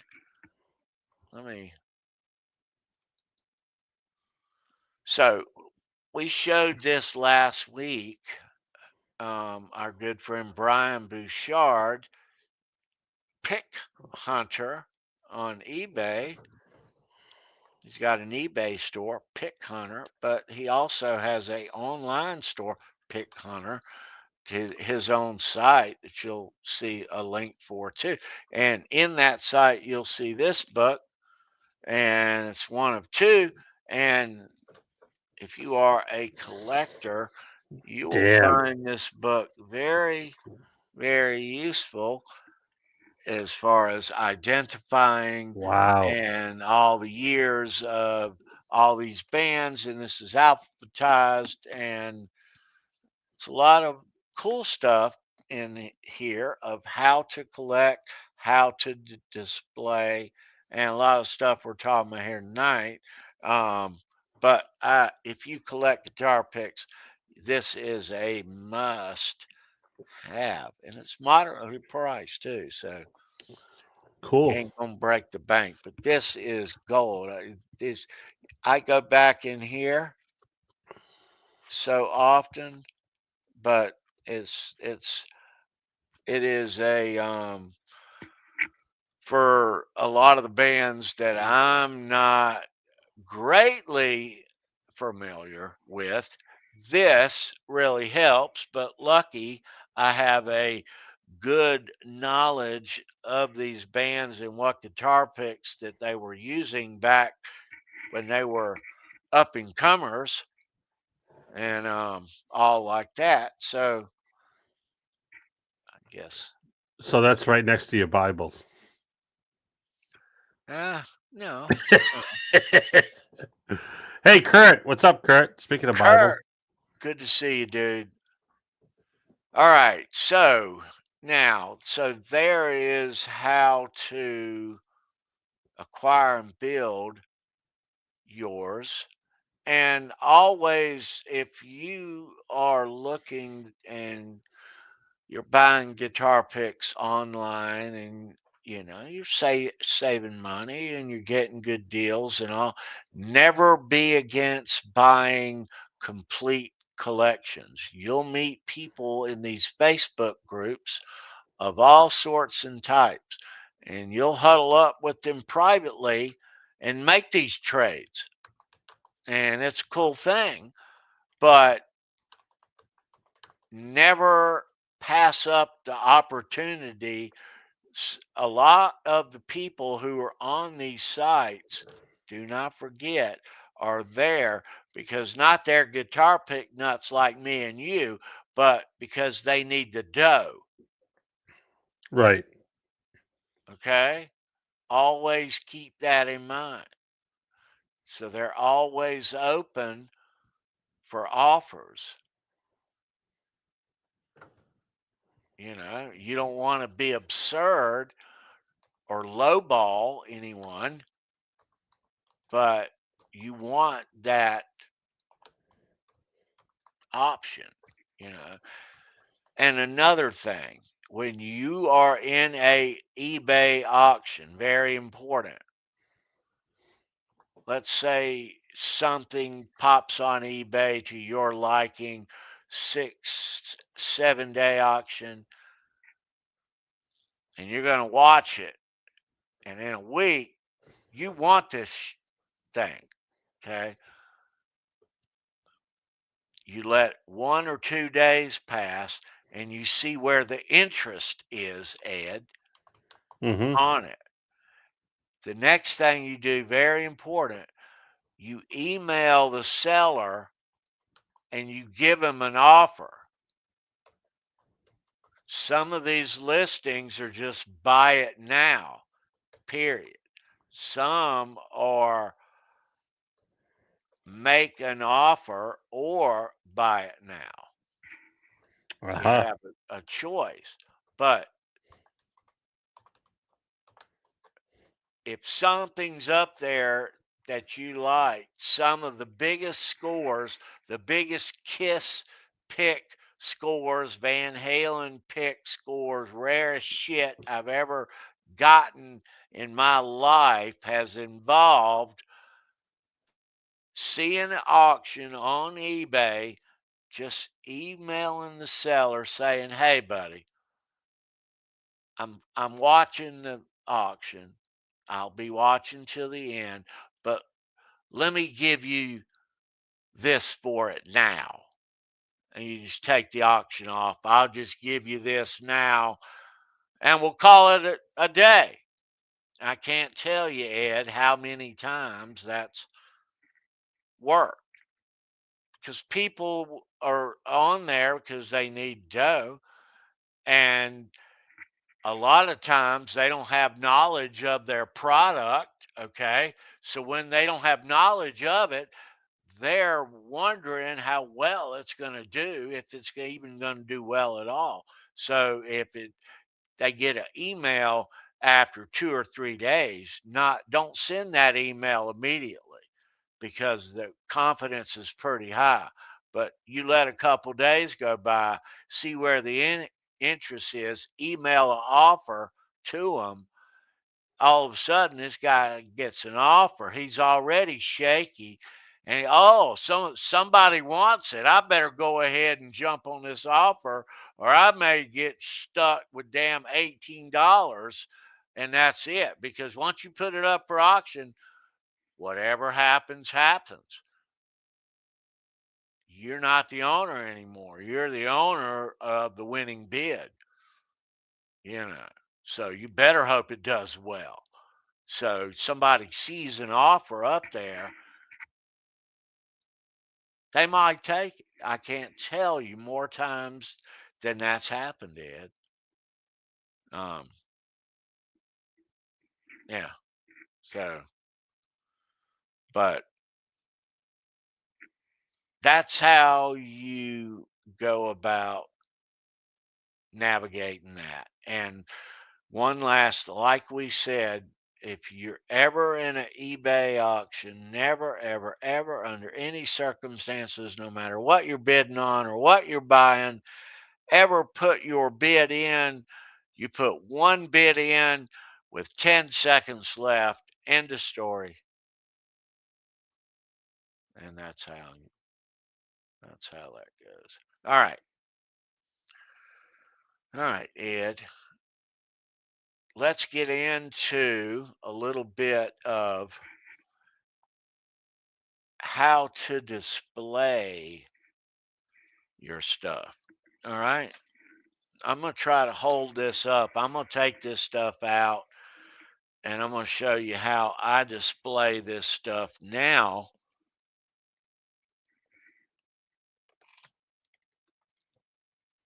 All right.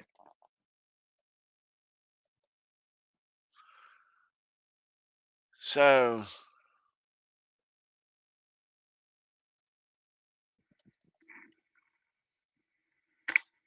now what these things are inside of here in this case are ring displays from jewelry stores. Okay.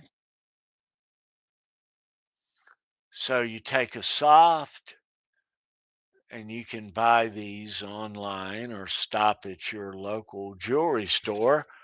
But these slits that are in these things, as you see here,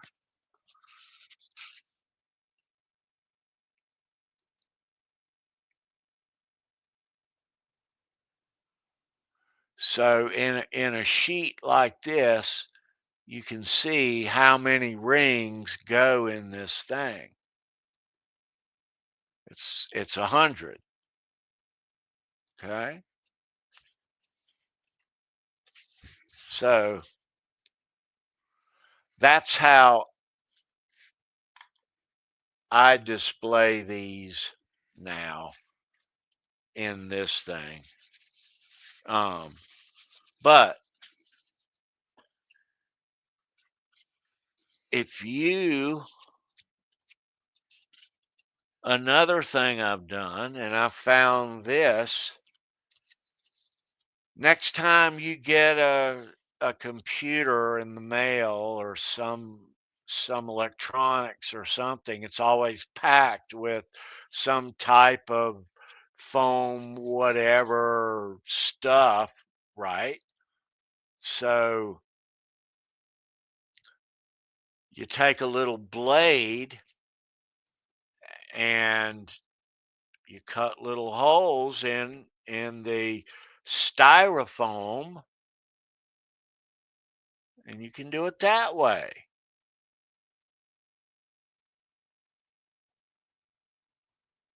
Okay. All right. Or there's all types of little things. Wooden things like this. Look at all cuts. And this used to be loaded with guitar picks. And the same thing here. This used to be loaded with guitar picks, as you see right there. So there's all types of ways that you can display your collection. Yeah. And I'm trying to remember when I had guitar picks in this and those. I don't think the house looked exactly the same then. But there's all types of ways. If you have a bunch of guitar picks, you should have them out and display them. Yeah.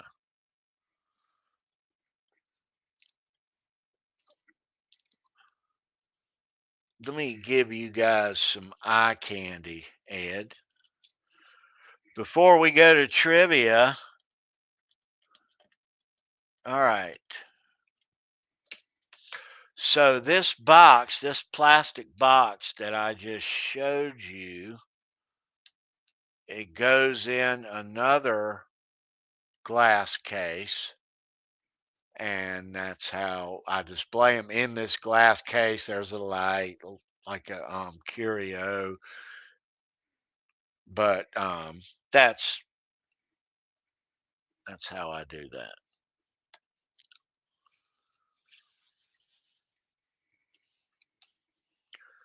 Let me show you a sheet of this, Ed.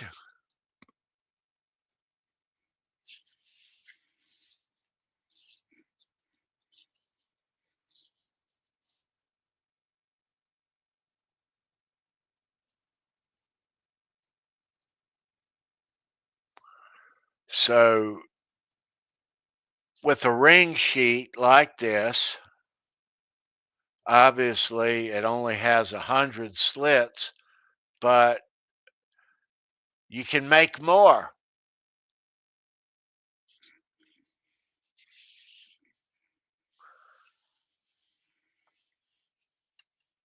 Let me show you another one here, Ed.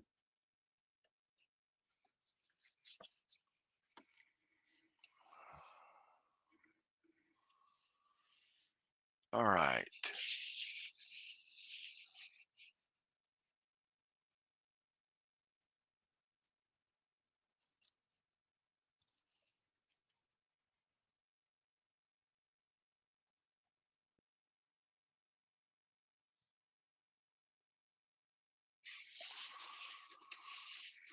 All right. So Tony, how are those sorted? Are those by genre or?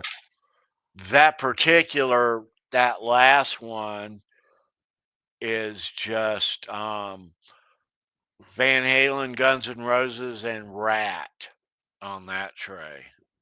But there is one that is just classic rock, one is So, just country, oh, okay. one is So just genre. heavy metal. Right, So not alphabetically, or they're just by genre. right, right, Gotcha. right. But so, but the multiples of all of these come in. I keep all the multiples in these little square clear plastic like um, craft boxes or tackle box things, you know what I mean? Yep. And in those, and it's few of those are by genre. Okay. So, and in each one, it's alphabetized. So, or kind of, sort of like that. So I can find shit.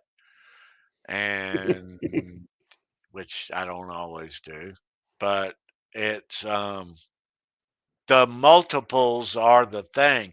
What this display here is it's just one pick from that person or one, from that tour or whatever, you know, Yeah. and it stays on to, but the multiples are the collection, but they stay locked up, they are, yeah, but um there it Huh. as a collector, I haven't, like I said about the Rat picks, the Robin Crosby picks, the 84, 85 picks. Yeah. Those are rare as shit, and you'll shell a few hundred for them Wow. for market value. You will, but there's always somebody who's got something. They don't know what it's worth, and they need the dough, Ed. Yeah. You know, So I know you told this on the show you did with Charles last Sunday, which by the way was a great show. Nice interview with you. Um, Ben Tom wants to know about how many guitar picks do you have in your collection? it probably, with everything, multiples in this, it's probably 8 or 9,000. Wow, Yeah, incredible. yeah, it's probably 8,000 and something is what it is. But it is, as long as I've been doing it. But see, this collection of mine is broad. It covers every genre, and I'm into old and vintage guitar picks from back in the day. And if it's got a story, all the more better, you know. And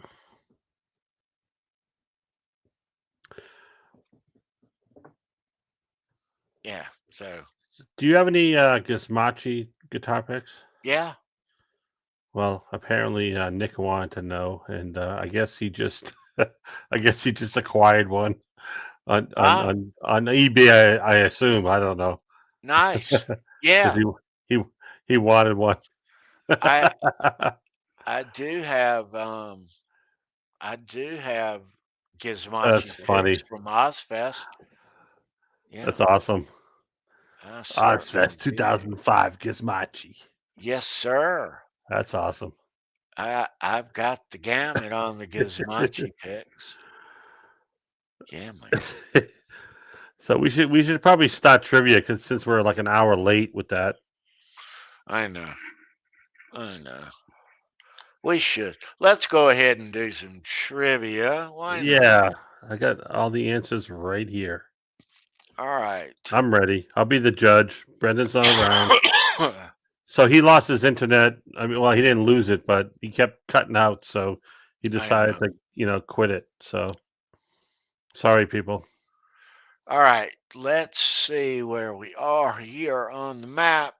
We are going to play 10-shot rock and roll trivia. You're going to know the show for question number 10 coming up. Going to be a fun one. I got 10 questions about music and rock and roll. And if you are interested, we're going to give you for your prize, if you're the winner, a Tom McDermott pick. Tom McDermott is the guitar player, long timer for Rick James. And that's what's going out. And that's a rare guitar pick, too. So it'll be a fine addition to your collection. Should you be the winner, and should you be the winner, there's a trivia winner's email. You'll find it down in the description near the top. Email me your name and address so I can mail you out that prize pack Tom McDermott pick. I'll send you some more cool stuff. If you hadn't won here recently, I take care of all you guys. Make sure you have all the latest guitar picks from all of us. Yeah. All right. All right. So before we get going, Ed, let's remind of this game tonight's brought to you by Legend Picks. If you want custom guitar picks, there's a link down below. Greg at Legend Picks has made custom picks for all these fine folks. Oh, yeah. And can make them for you too. Has made them for us. He's a great dude. They're great picks. They look fantastic. Amazing. And I'll be sending him a new order very soon because I just redesigned mine, by the way. Oh, got a new pick coming out, Ed. I got a new pick. Yep. Nice. All right. So the first correct answer that we see is the winner. Ed's going to be the judge here. And we wish you good luck for that Tom McDermott pick. All right. Let me cut on my light so I can see the damn answers. I wrote them. I should know them, but I don't.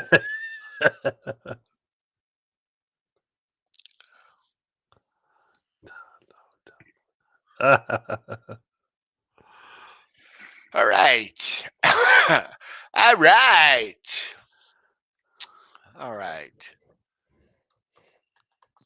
Are you back from the fridge? You good? All right. Good luck. The first correct that we see is the winner. Type your answer promptly in the chat. This band is from Winnipeg and was founded by three brothers. Name the band. Let's go. Come on. Game on. Come on, you Canadians. Nope. Oh, Steve Rezer. Yep, BTO. Wow. That was quicker than I thought it was going to be. Bachman Turner Overdrive. Good answers coming in on the hip side. I remember them. I've only seen them once or twice or however many times I saw Van Halen that year when they opened up. Yeah. I think it was 86. Hip Metal Works. Good to see you, dude. What's up, Hip? Yep, 1986. Yeah, the 5150 tour. They were kind of past their prime at that point, though, Ed. They were pretty good, though. Too. Yeah. They were good. No, they were good. But I was impressed. In 86 on the 5150 tour, BTO were just a couple years past their heyday, Yeah. All right. let's go to question number 2 for you collectors. And even if you're not a collector, you might even know this. Good luck to you, though. Alec John Such used what shape guitar pick? Hmm.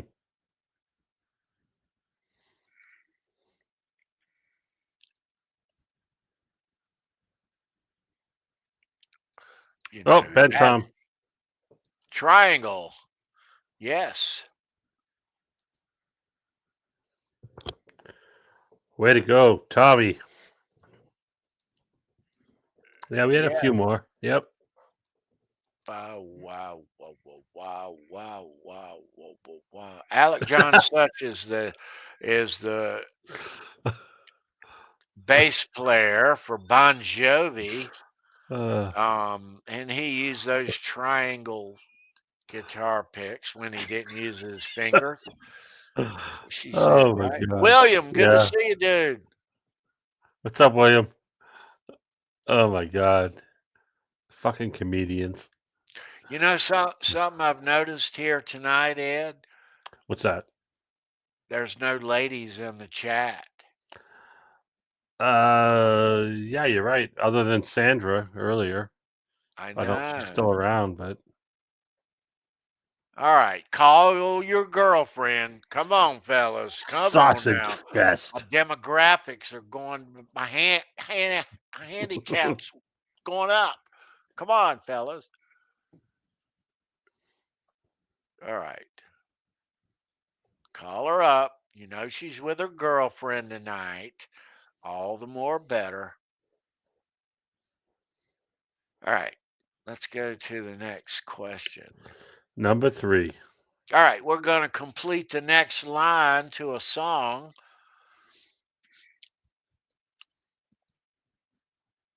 Okay. All right. Good luck. It's on you. Complete the next line. What you say about his company is what you say about society. Catch the mist, catch the myth, catch the mystery.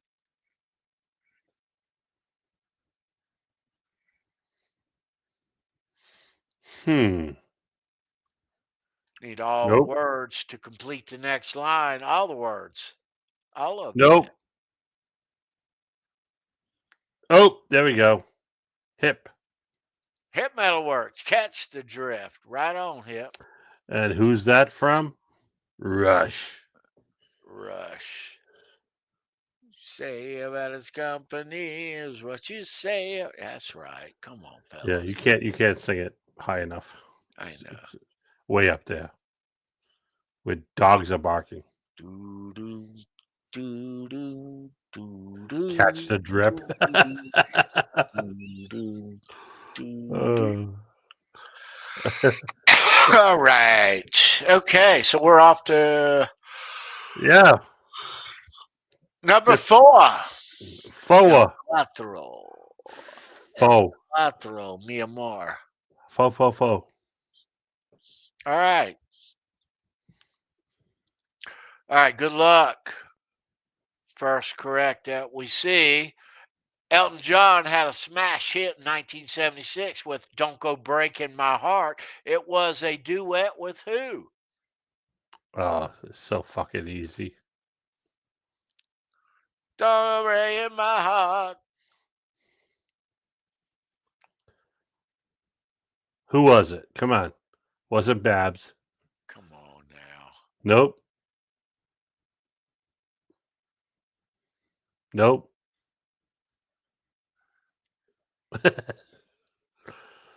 I knew the answer right away when I saw the. Oh, there we go. Steve. I don't have it yet. Steve Rezer. Right below that. Yeah, there you go. Kiki D. Kiki D. Tony sends us the answers before he even tells us what the questions are.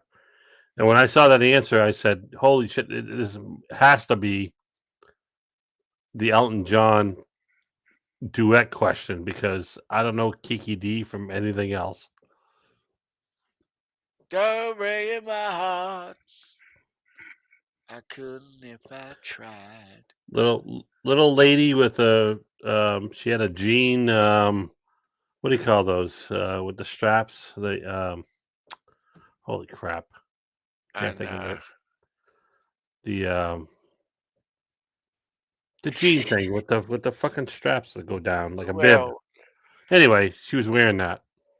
Kiki D was she was somewhat of a pop star in Europe, but I do think in hindsight, Ed, this song that she did with Elton ended up being like the highlight of her career, unfortunately. Yeah, pretty much. All right, what's the score, dude? All right, Steve Resler has 2, Ben Tom has 1, and I can't read this. Hit Metalworks. Hit Metalworks has 1. All right. Okay, number 5. All right, this is going to test your knowledge, and I got all the right kids here. You Van Halen kids.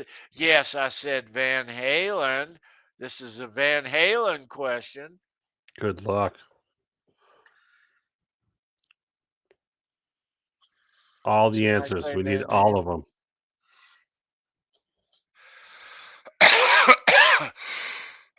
All right. This is a multi-part answer. So you have to have all the parts, you Van Halen kids, but you're good for it. You're all of them. Fucking Van Halen fans. All right. That's why. I'll be disappointed if Kurt doesn't get this.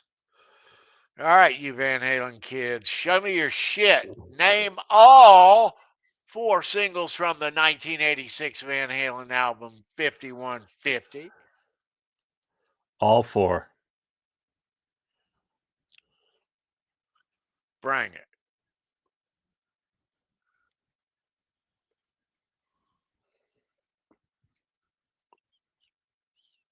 Wow, Google is going nuts right now. No, they're not. They know this shit. They don't do fucking Google. Good answer, Tom. You're close. 4, baby, 4.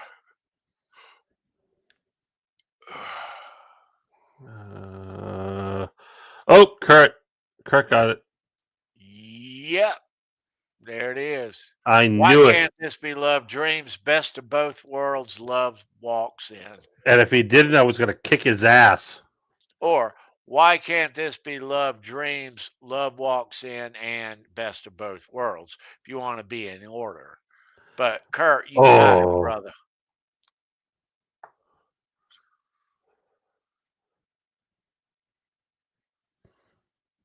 Yep. Yep.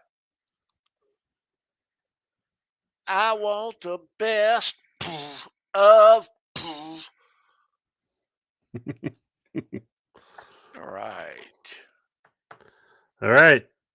Number 6. And I never knew this. I was surprised. All right. Good question. All right. Number 6. Good luck to you. The lyric, warm smell of colitas in the song Hotel California is referring to the warm smell of what? Bring it.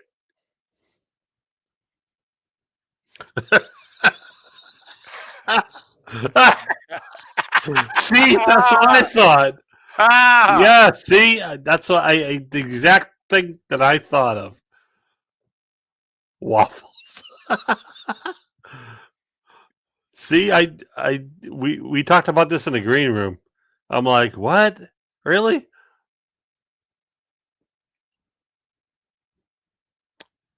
What the fuck is a colita? All right, kids. Keep going, guys. None of you fuckers know it. That is what they're telling me. None of these fuckers know Nobody knows it. Nobody knows it. Tacos. I didn't know it either until I wrote it. I didn't know it either until I wrote it. Right. Steve. Steve, yeah, we'll take that. Yeah. It's marijuana. Anyone's got that before, but yeah, it's fucking weed. Wow. You know, I thought it was like some sort of desert flower or some sort of weird desert thing because, you know, that's what the song's about. But wow.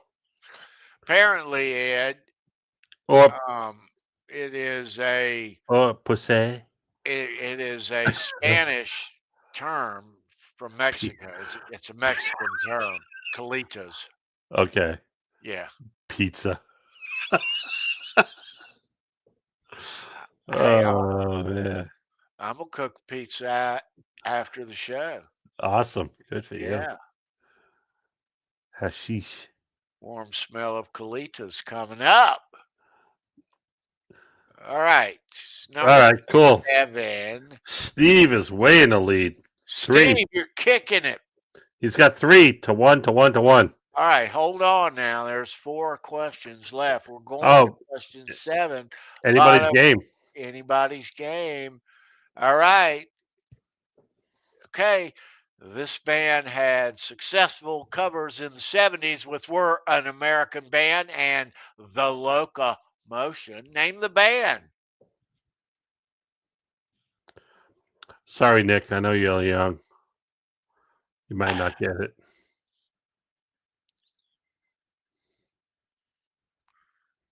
Oh, hip.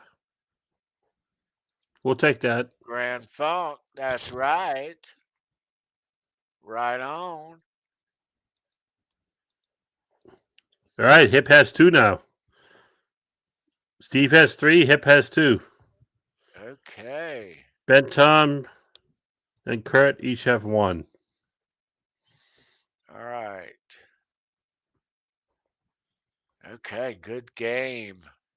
All right, it's only getting better from here.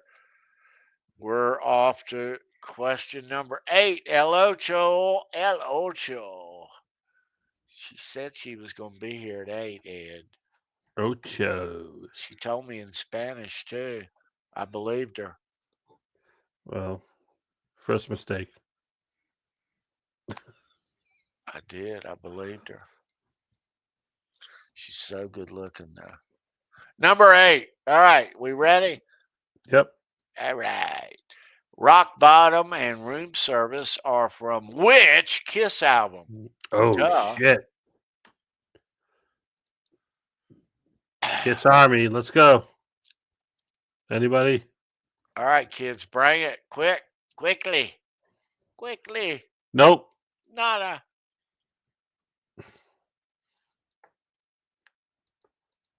No fucking idea. It's not a Kiss album. Nope. Good guess.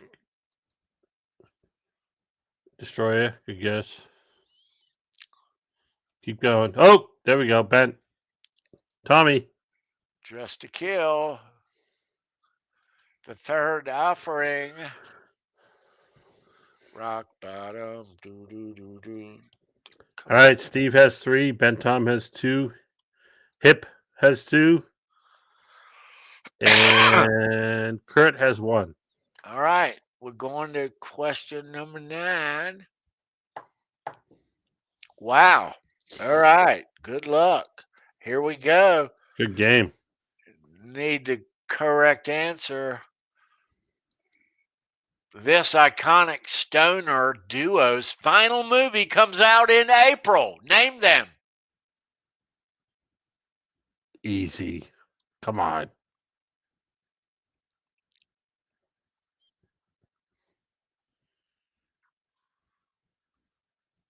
Yep. William De Silva. Cheech and Chong. Yeah. How many other stoner duos are there? I know, right? Beavis and Butthead. Yeah, maybe. I don't know. Spicoli and I don't know, somebody. What about well, I guess they're not a duo. Oh, the guys in Half Baked. Half Baked. Yeah, I was just thinking the same thing.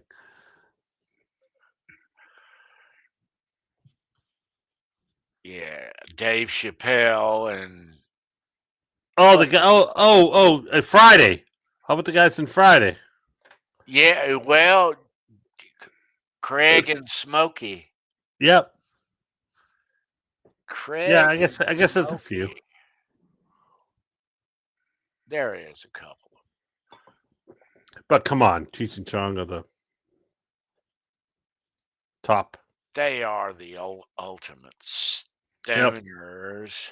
We used to watch those guys, those movies, those Cheech and Chong movies, Ed, came out on HBO Oh yeah, back in the, I guess this was the early 80s. 80s, Yep. early 80s.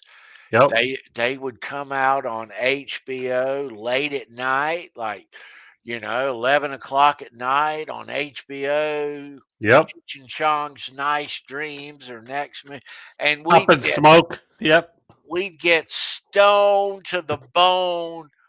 Oh, we were pot smokers. As I was him. I was he. That's awesome.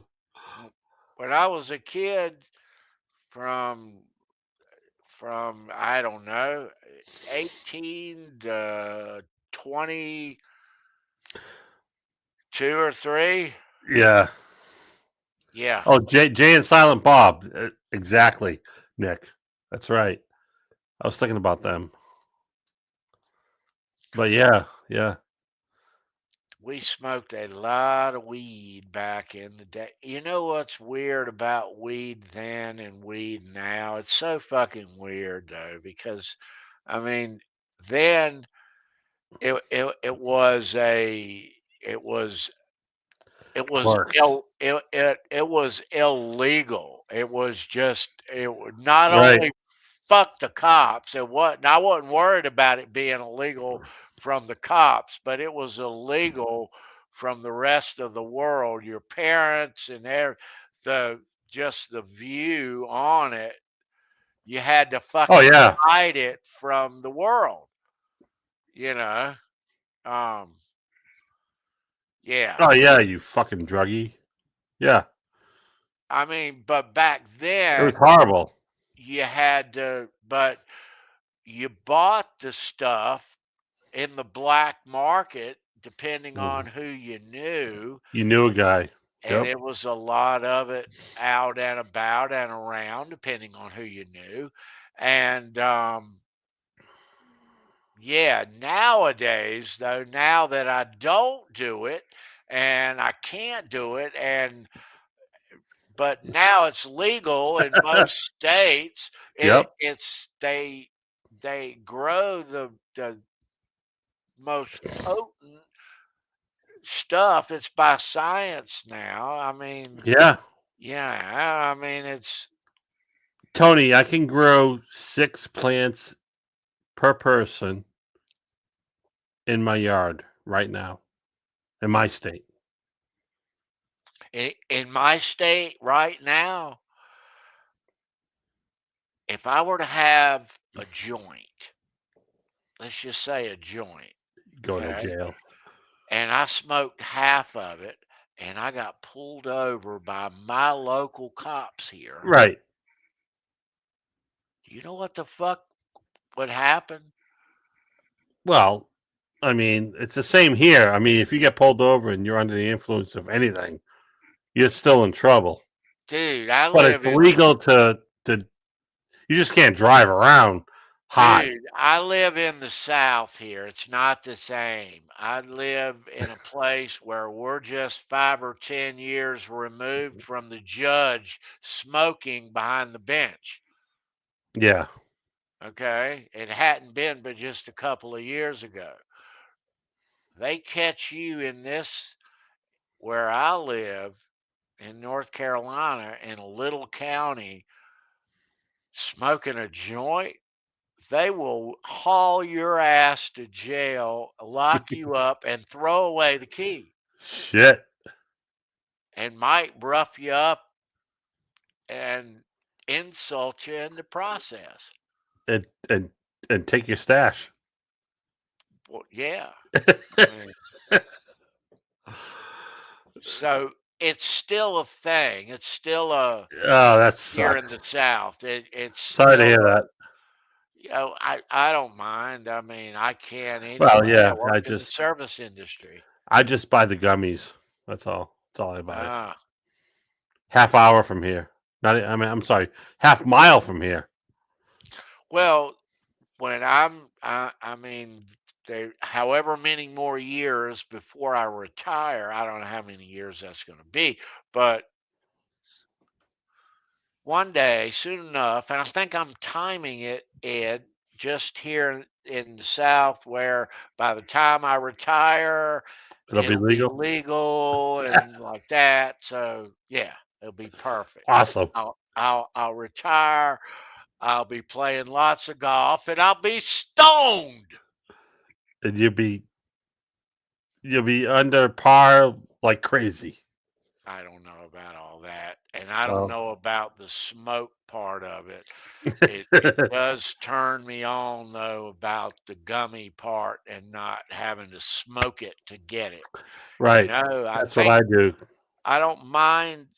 You know, in my whole life though, you know, I mean, you're told how bad it is and horrible it is, and what it does, and my whole, even as a really young kid, the whole time I'm going, I'm not drunk. This isn't like you're drunk. I'm Right. the only thing this fucking does is make me eat potato chips. You know, Yeah. I mean, Yeah. that's all. That's the only That's why. thing I've ever seen it do harmful.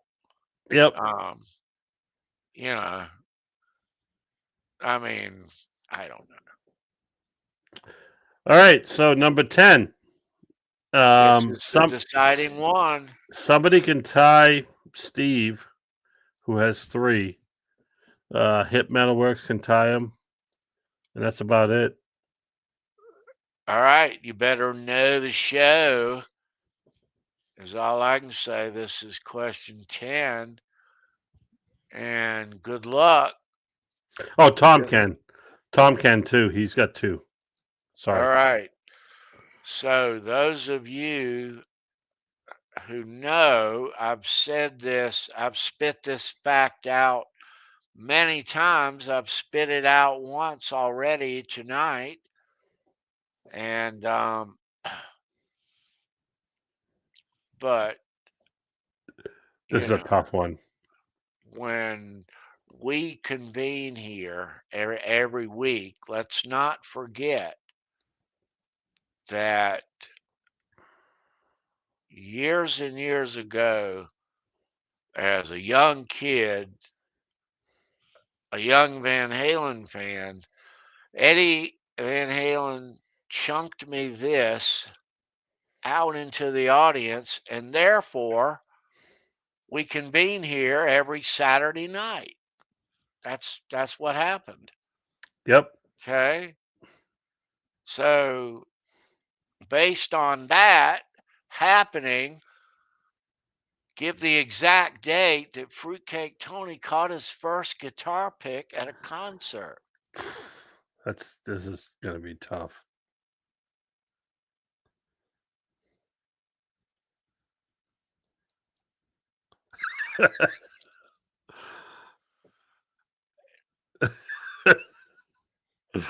Oh man, that's funny. All right. All right, Kurt, you close. You close, Kurt. Getting close. You guys are kind of close. You're in the Around, ballpark. yeah.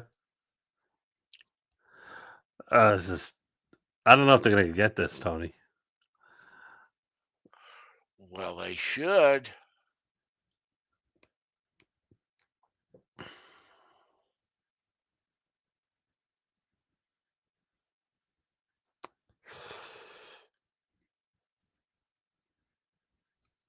Nope. All right. Google doesn't have the answer. At least we have a whole date. Uh, A whole no. date. Nope.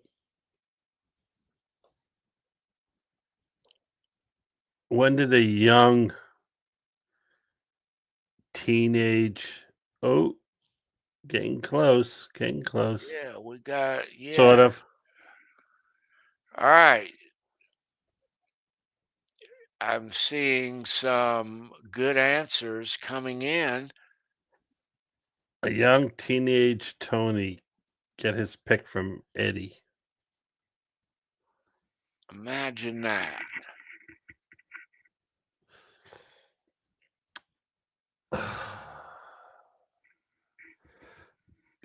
Can we say who's the closest so far?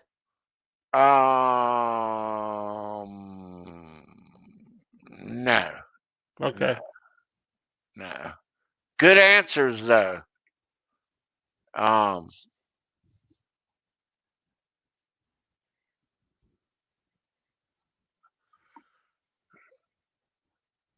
But there's somebody out there who is a little on the warm side that Mm-hmm. is kind of some really tasty, good answers. Oh, there we go, Kurt. There it is. Boom. August the 25th, 1981, in the Greensboro Coliseum. So William was kind of close a little bit because he was throwing all kinds of shit out there, but I thought July 4th, 81 was kind of close. I'm like, ooh. I like getting that close. date too. Yeah. That's the first time I ever saw Van Halen right there. Nice. You guys are keen on it. Kurt, what's the score? What's the final score here, dude? Steve won. Steve is our winner. Steve, you did it, dude. Right on, man. So, Steve, email me your stuff, your name and address. I'll send that Tom McDermott pick out, and I'll make sure you're hooked up with the show picks around here with Ed's pick. We'll give you one of Brendan's, one of Charles Green's. Yeah, Steve, you did it, dude. Thanks for playing. Thanks to everybody who played tonight. Nice. Yeah. Good job, man. All right. Okay, thanks for another solid fun game of 10-shot rock and roll trivia. So Ed, getting back to the collecting thing, what we were talking about earlier, and being a collector of guitar picks has introduced me to a lot of great, wonderful people in my life. I've met all kinds of people in the marketplaces who I've traded with, built relationships with, seen their collections, kept up with them, and vice versa through the years. There's marketplace sellers, Etsy sellers, eBay sellers who I've bought from several times, kept up with through the years. You build a relationship with these people who you do business with, and it can only play in your favor. Can only play in your favor. Yeah, absolutely. You You know, know, what about all the people that you've met because of this show well, who I would, got their own guitar picks as well right, exactly. I and mean, gave you some? right. I can't tell you all the people I've met in the name of doing this show. Right. Show me your pick. It's I crazy. mean, we started this in June of 2020, me and Sandra Pokorney and Steve Rosen. Yep. Sandra had some experience on the internet live streaming, and we were friends with her and Gary, and they did live streams on her channel, and she was very helpful in us starting Show Me Your Pick, and very helpful with me, but she taught me and Steve the ropes as far as live streaming, helped us with all this graphics and all these logos and all the ins and outs with StreamYard and all this stuff. And it can be a lot, it can be quite much.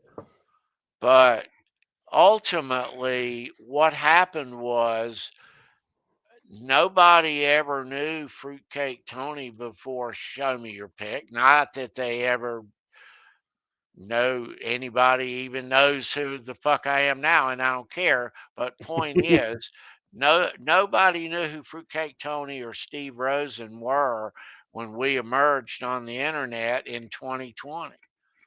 You know, and Steve had never been on the internet before, and stayed on Show Me Your Pick in the first year and began writing his book, Tone Chaser. And Steve met a lot of wonderful people here on the internet, starting with the Show Me Your Pick live crew here, Sandra, Tommy, Brendan, me. And that's where he cut his teeth. He met Daniel Gray, who became great help to Steve, became his media partner, his social media guy at first, helped him with the editing of the book Tone Chaser. But he met him, and he put a lot of his YouTube stuff up on YouTube, and all the audio interviews that you see on Steve's YouTube channel, you know, um, Daniel helped Steve load all that, build it. But, and ultimately, Steve came out with the book, and it was his life's work. But, Yeah. yeah, it is kind of cool and amazing, Ed, how just the simple interest of collecting guitar picks has led to meeting all these fucking cool people, dude. Oh, incredible! I mean, You know? the community is unbelievable, and you do, and they send you shit. They send you. I mean, all right, look at this. Dave Z sent me this. I'm Yeah. sure you got it too. Yeah. Yeah. Marshall anniversary guitar picks. People just out of the blue. I mean, just fans of the show. You know, we got obviously we got Andy Carson. We got Quentin F and James. We got, they got awesome guitar picks themselves, and I've also got guitar picks from local bands and stuff I go see, and I make it a point to get a guitar pick now because of because of this show. I started getting them from winning trivia and all that shit, and it's kind of started piquing my interest in collecting. So every time I go to a show now, I'm always looking out for getting a guitar pick. Getting guitar picks. That's Right. how you do it. Right. That's how you do it. But no, but it is a special thing to get a guitar pick from an artist that you like at their concert. Yeah. I mean, there's nothing, it's that connection with them. It's that little souvenir, that little piece of them that you get to take home, that you get to keep forever, that will remind you of that night. It's like going to watch a ball game and getting a foul ball, Ed. Yeah, absolutely. You know? I mean, Um, it's it just doesn't happen every game, though. That's the beauty of it. Unless you're that guy. What's that guy's name on the internet? Oh, I forget his name. Zach I Hampel. don't know. He goes to all these ballparks and gets all these baseball. Anyway, Right. yeah. But it doesn't happen every time you go to a show. It doesn't unless you make it a point to get one, you know. But now, and it has been for my whole life, you go to a show and you're up front, you're on a mission. Yep. You know? Absolutely. Trying to Right. get the guitar pick to add to your collection. That's it. Yep. But I mean, if you're at a show at a arena and it's a big parking lot and all like that, good luck. But if you're at a club, there's a way to go about it. Ask Sova. Right. He knows. He knows these Yep. these these cats. You want guitar picks Well, and your band's at a club. You go in the afternoon. You know who the guitar techs are. You seek yep. them out and you score Yep. from the parking lot, not from Yep. the stage, from the parking lot. As they're loading, as they show up and they're loading out back. Right. That's how you do it. That is. Right. That is. And What? it's major score that way. Major score. But with all that said, though, the ultimate way, and we captured it live here, it was lightning in a fucking bottle, but we captured it live here one night. And it is something cool. If you're at a concert and you catch a guitar pick from your guy, and watch this shit.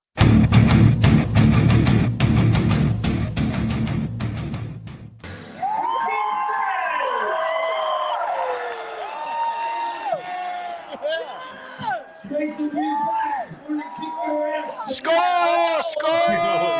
Score! Score! Score! That's it. Yeah, man. That's how it's done right there. All right.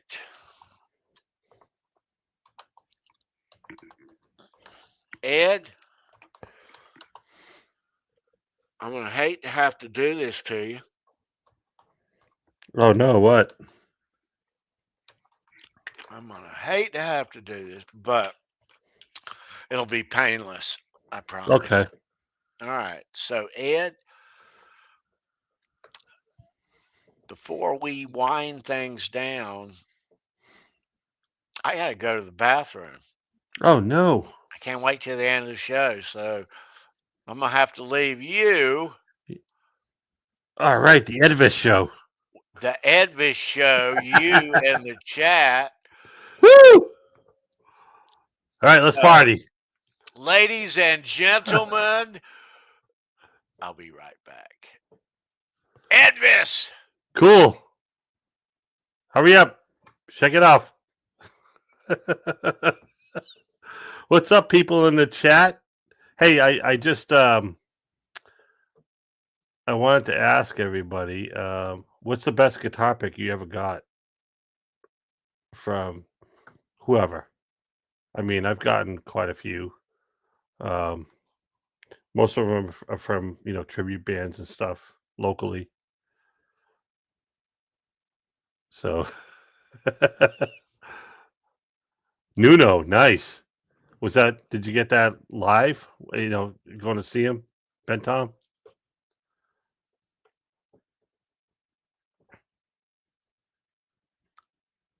So, Tom, Nuno does a local, well, not local, but in Massachusetts here, he does a annual show in the winter with his whole family, and it's a local thing, and you have to get tickets ahead of time, and it's awesome. And I think they do it for charity. His whole family is musically inclined, So I just watched some videos of it not too long ago, and I'm going next time. It's not far from me. It's like a half hour down the road, and it's at a local Portuguese American club. And they just take over the place, and they play all kinds of cover tunes and stuff. And man, I am going next year, and when I do, I am getting a guitar pick. That's for sure. I mean, I've seen Nuno and Extreme many times at local places, but I never got close enough or the opportunity to get a pick from him. So that's awesome. You have one.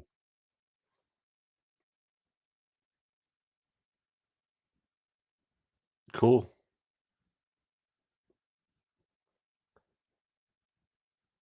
Cool. So, um, Nick, if you're still here, I hope that your guitar pick collection has started pretty well, if it already hasn't, because you can win a lot on this show and Halenville. I mean, Halenville Live isn't going on much, anymore. I mean, we're doing a show on Tuesday night, so tune in.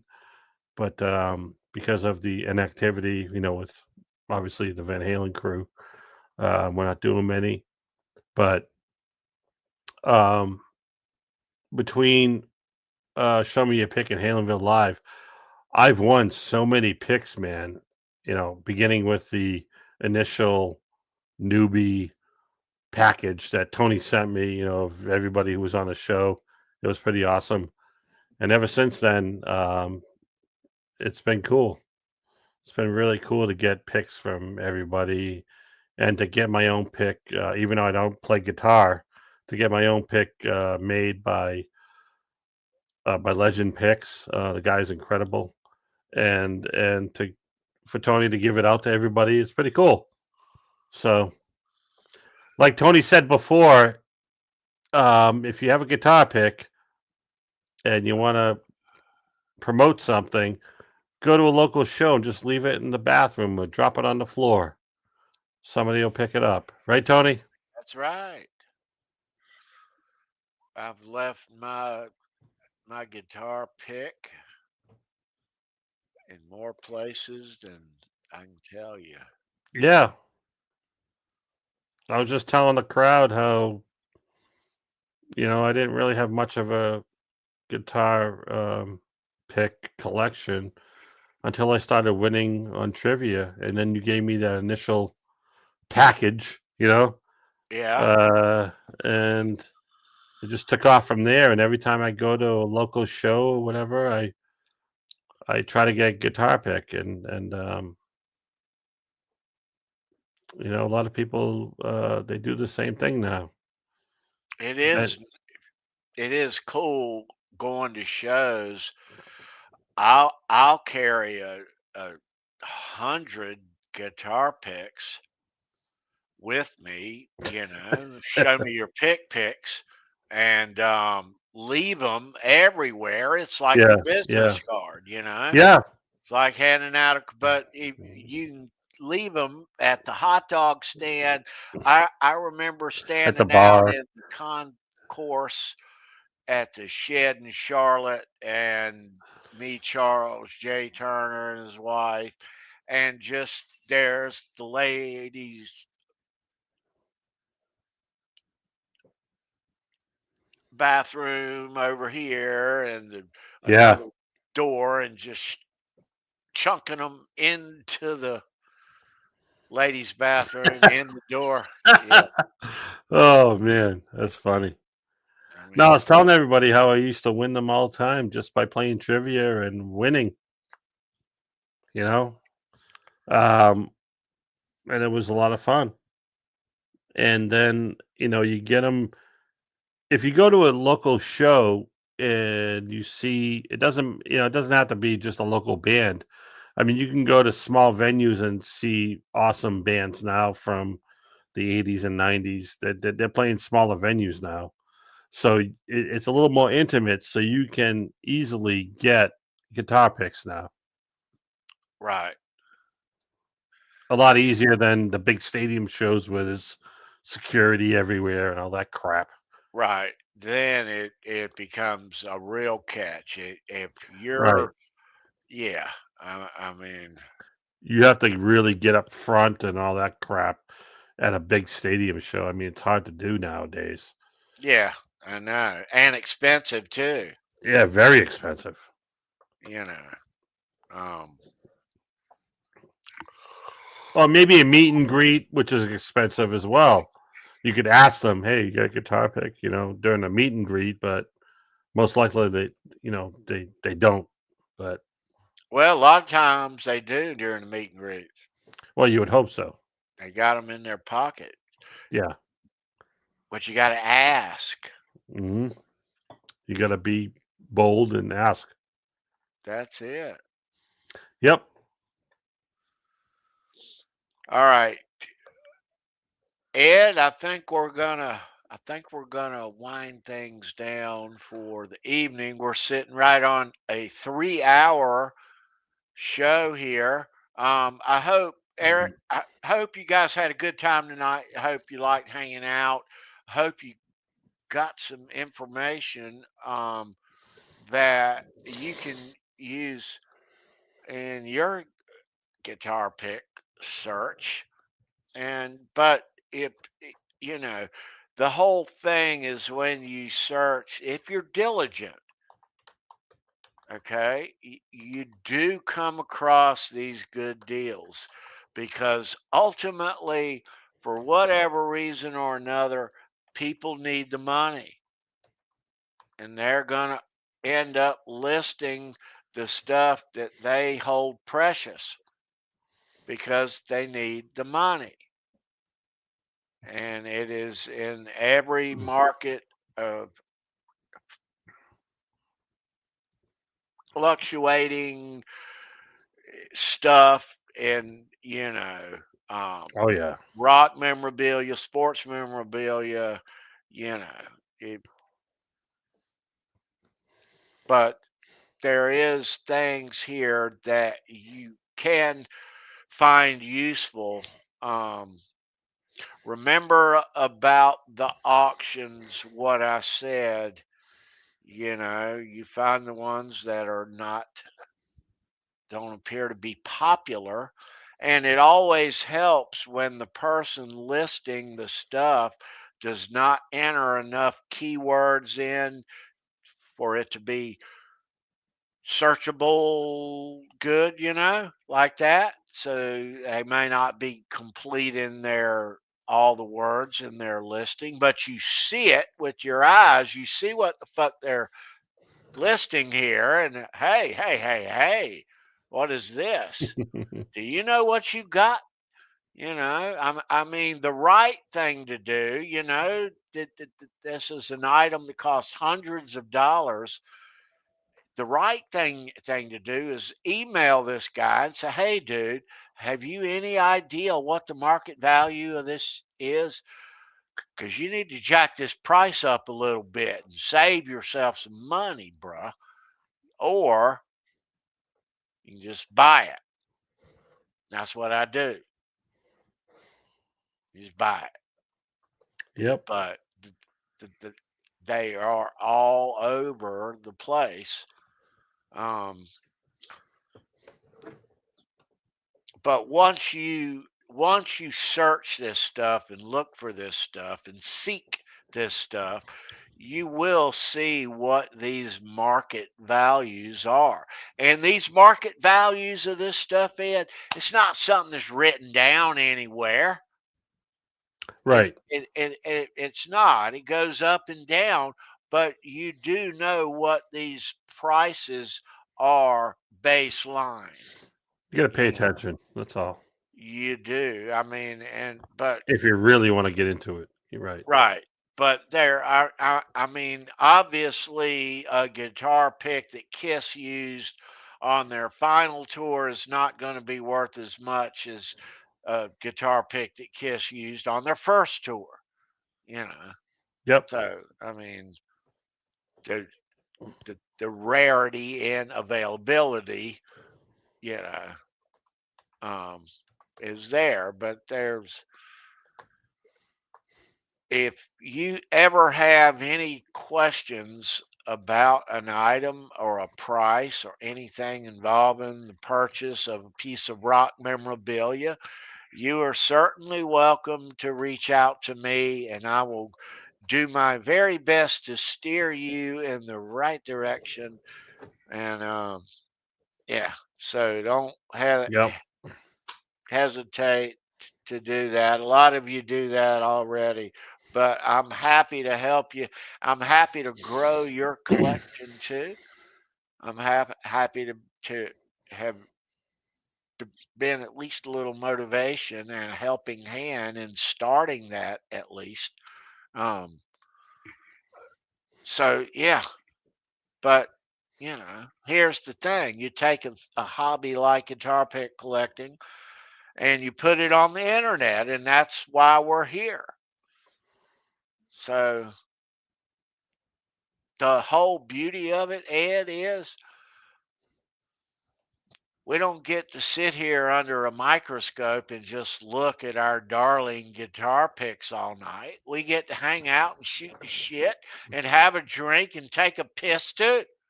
That's right. So all fun. All right, Ed, let's wind things down. Brendan, we'll see you next week, my friend. Hope your stay is good up there at your overnight thing. All right, guys and girls. Sandra, Tommy, good to see you guys. Everybody else, God bless you. Thanks for hanging out with us tonight. Happy Saturday. Hope your Sunday is going to turn out fabulous. Hope the weather's swell where you are. We'll be right back here next Saturday night doing another Show Me Your Pick episode, number 240. Leave a thumbs up like that on the video up there on your way out. First of all, thanks for doing that. Tell a friend, since you're here. Please tell a friend about Show Me Your Pick. Invite them to come next Saturday night. Share this over to their social media sites. Y'all gonna be talking tomorrow on social anyway. So yeah, here. Send her this. So, but yeah, share this episode out is what I'm asking you to do. The more noise we make around the block, the more we're heard and the more we grow. So thanks for that. We'll see you next week, kids. Peace and out. Ed, have a great Sunday, brother. You too, brother. We'll talk tomorrow. Yes. Peace. Everybody else, have a great Sunday. Yeah, see ya. Thank you.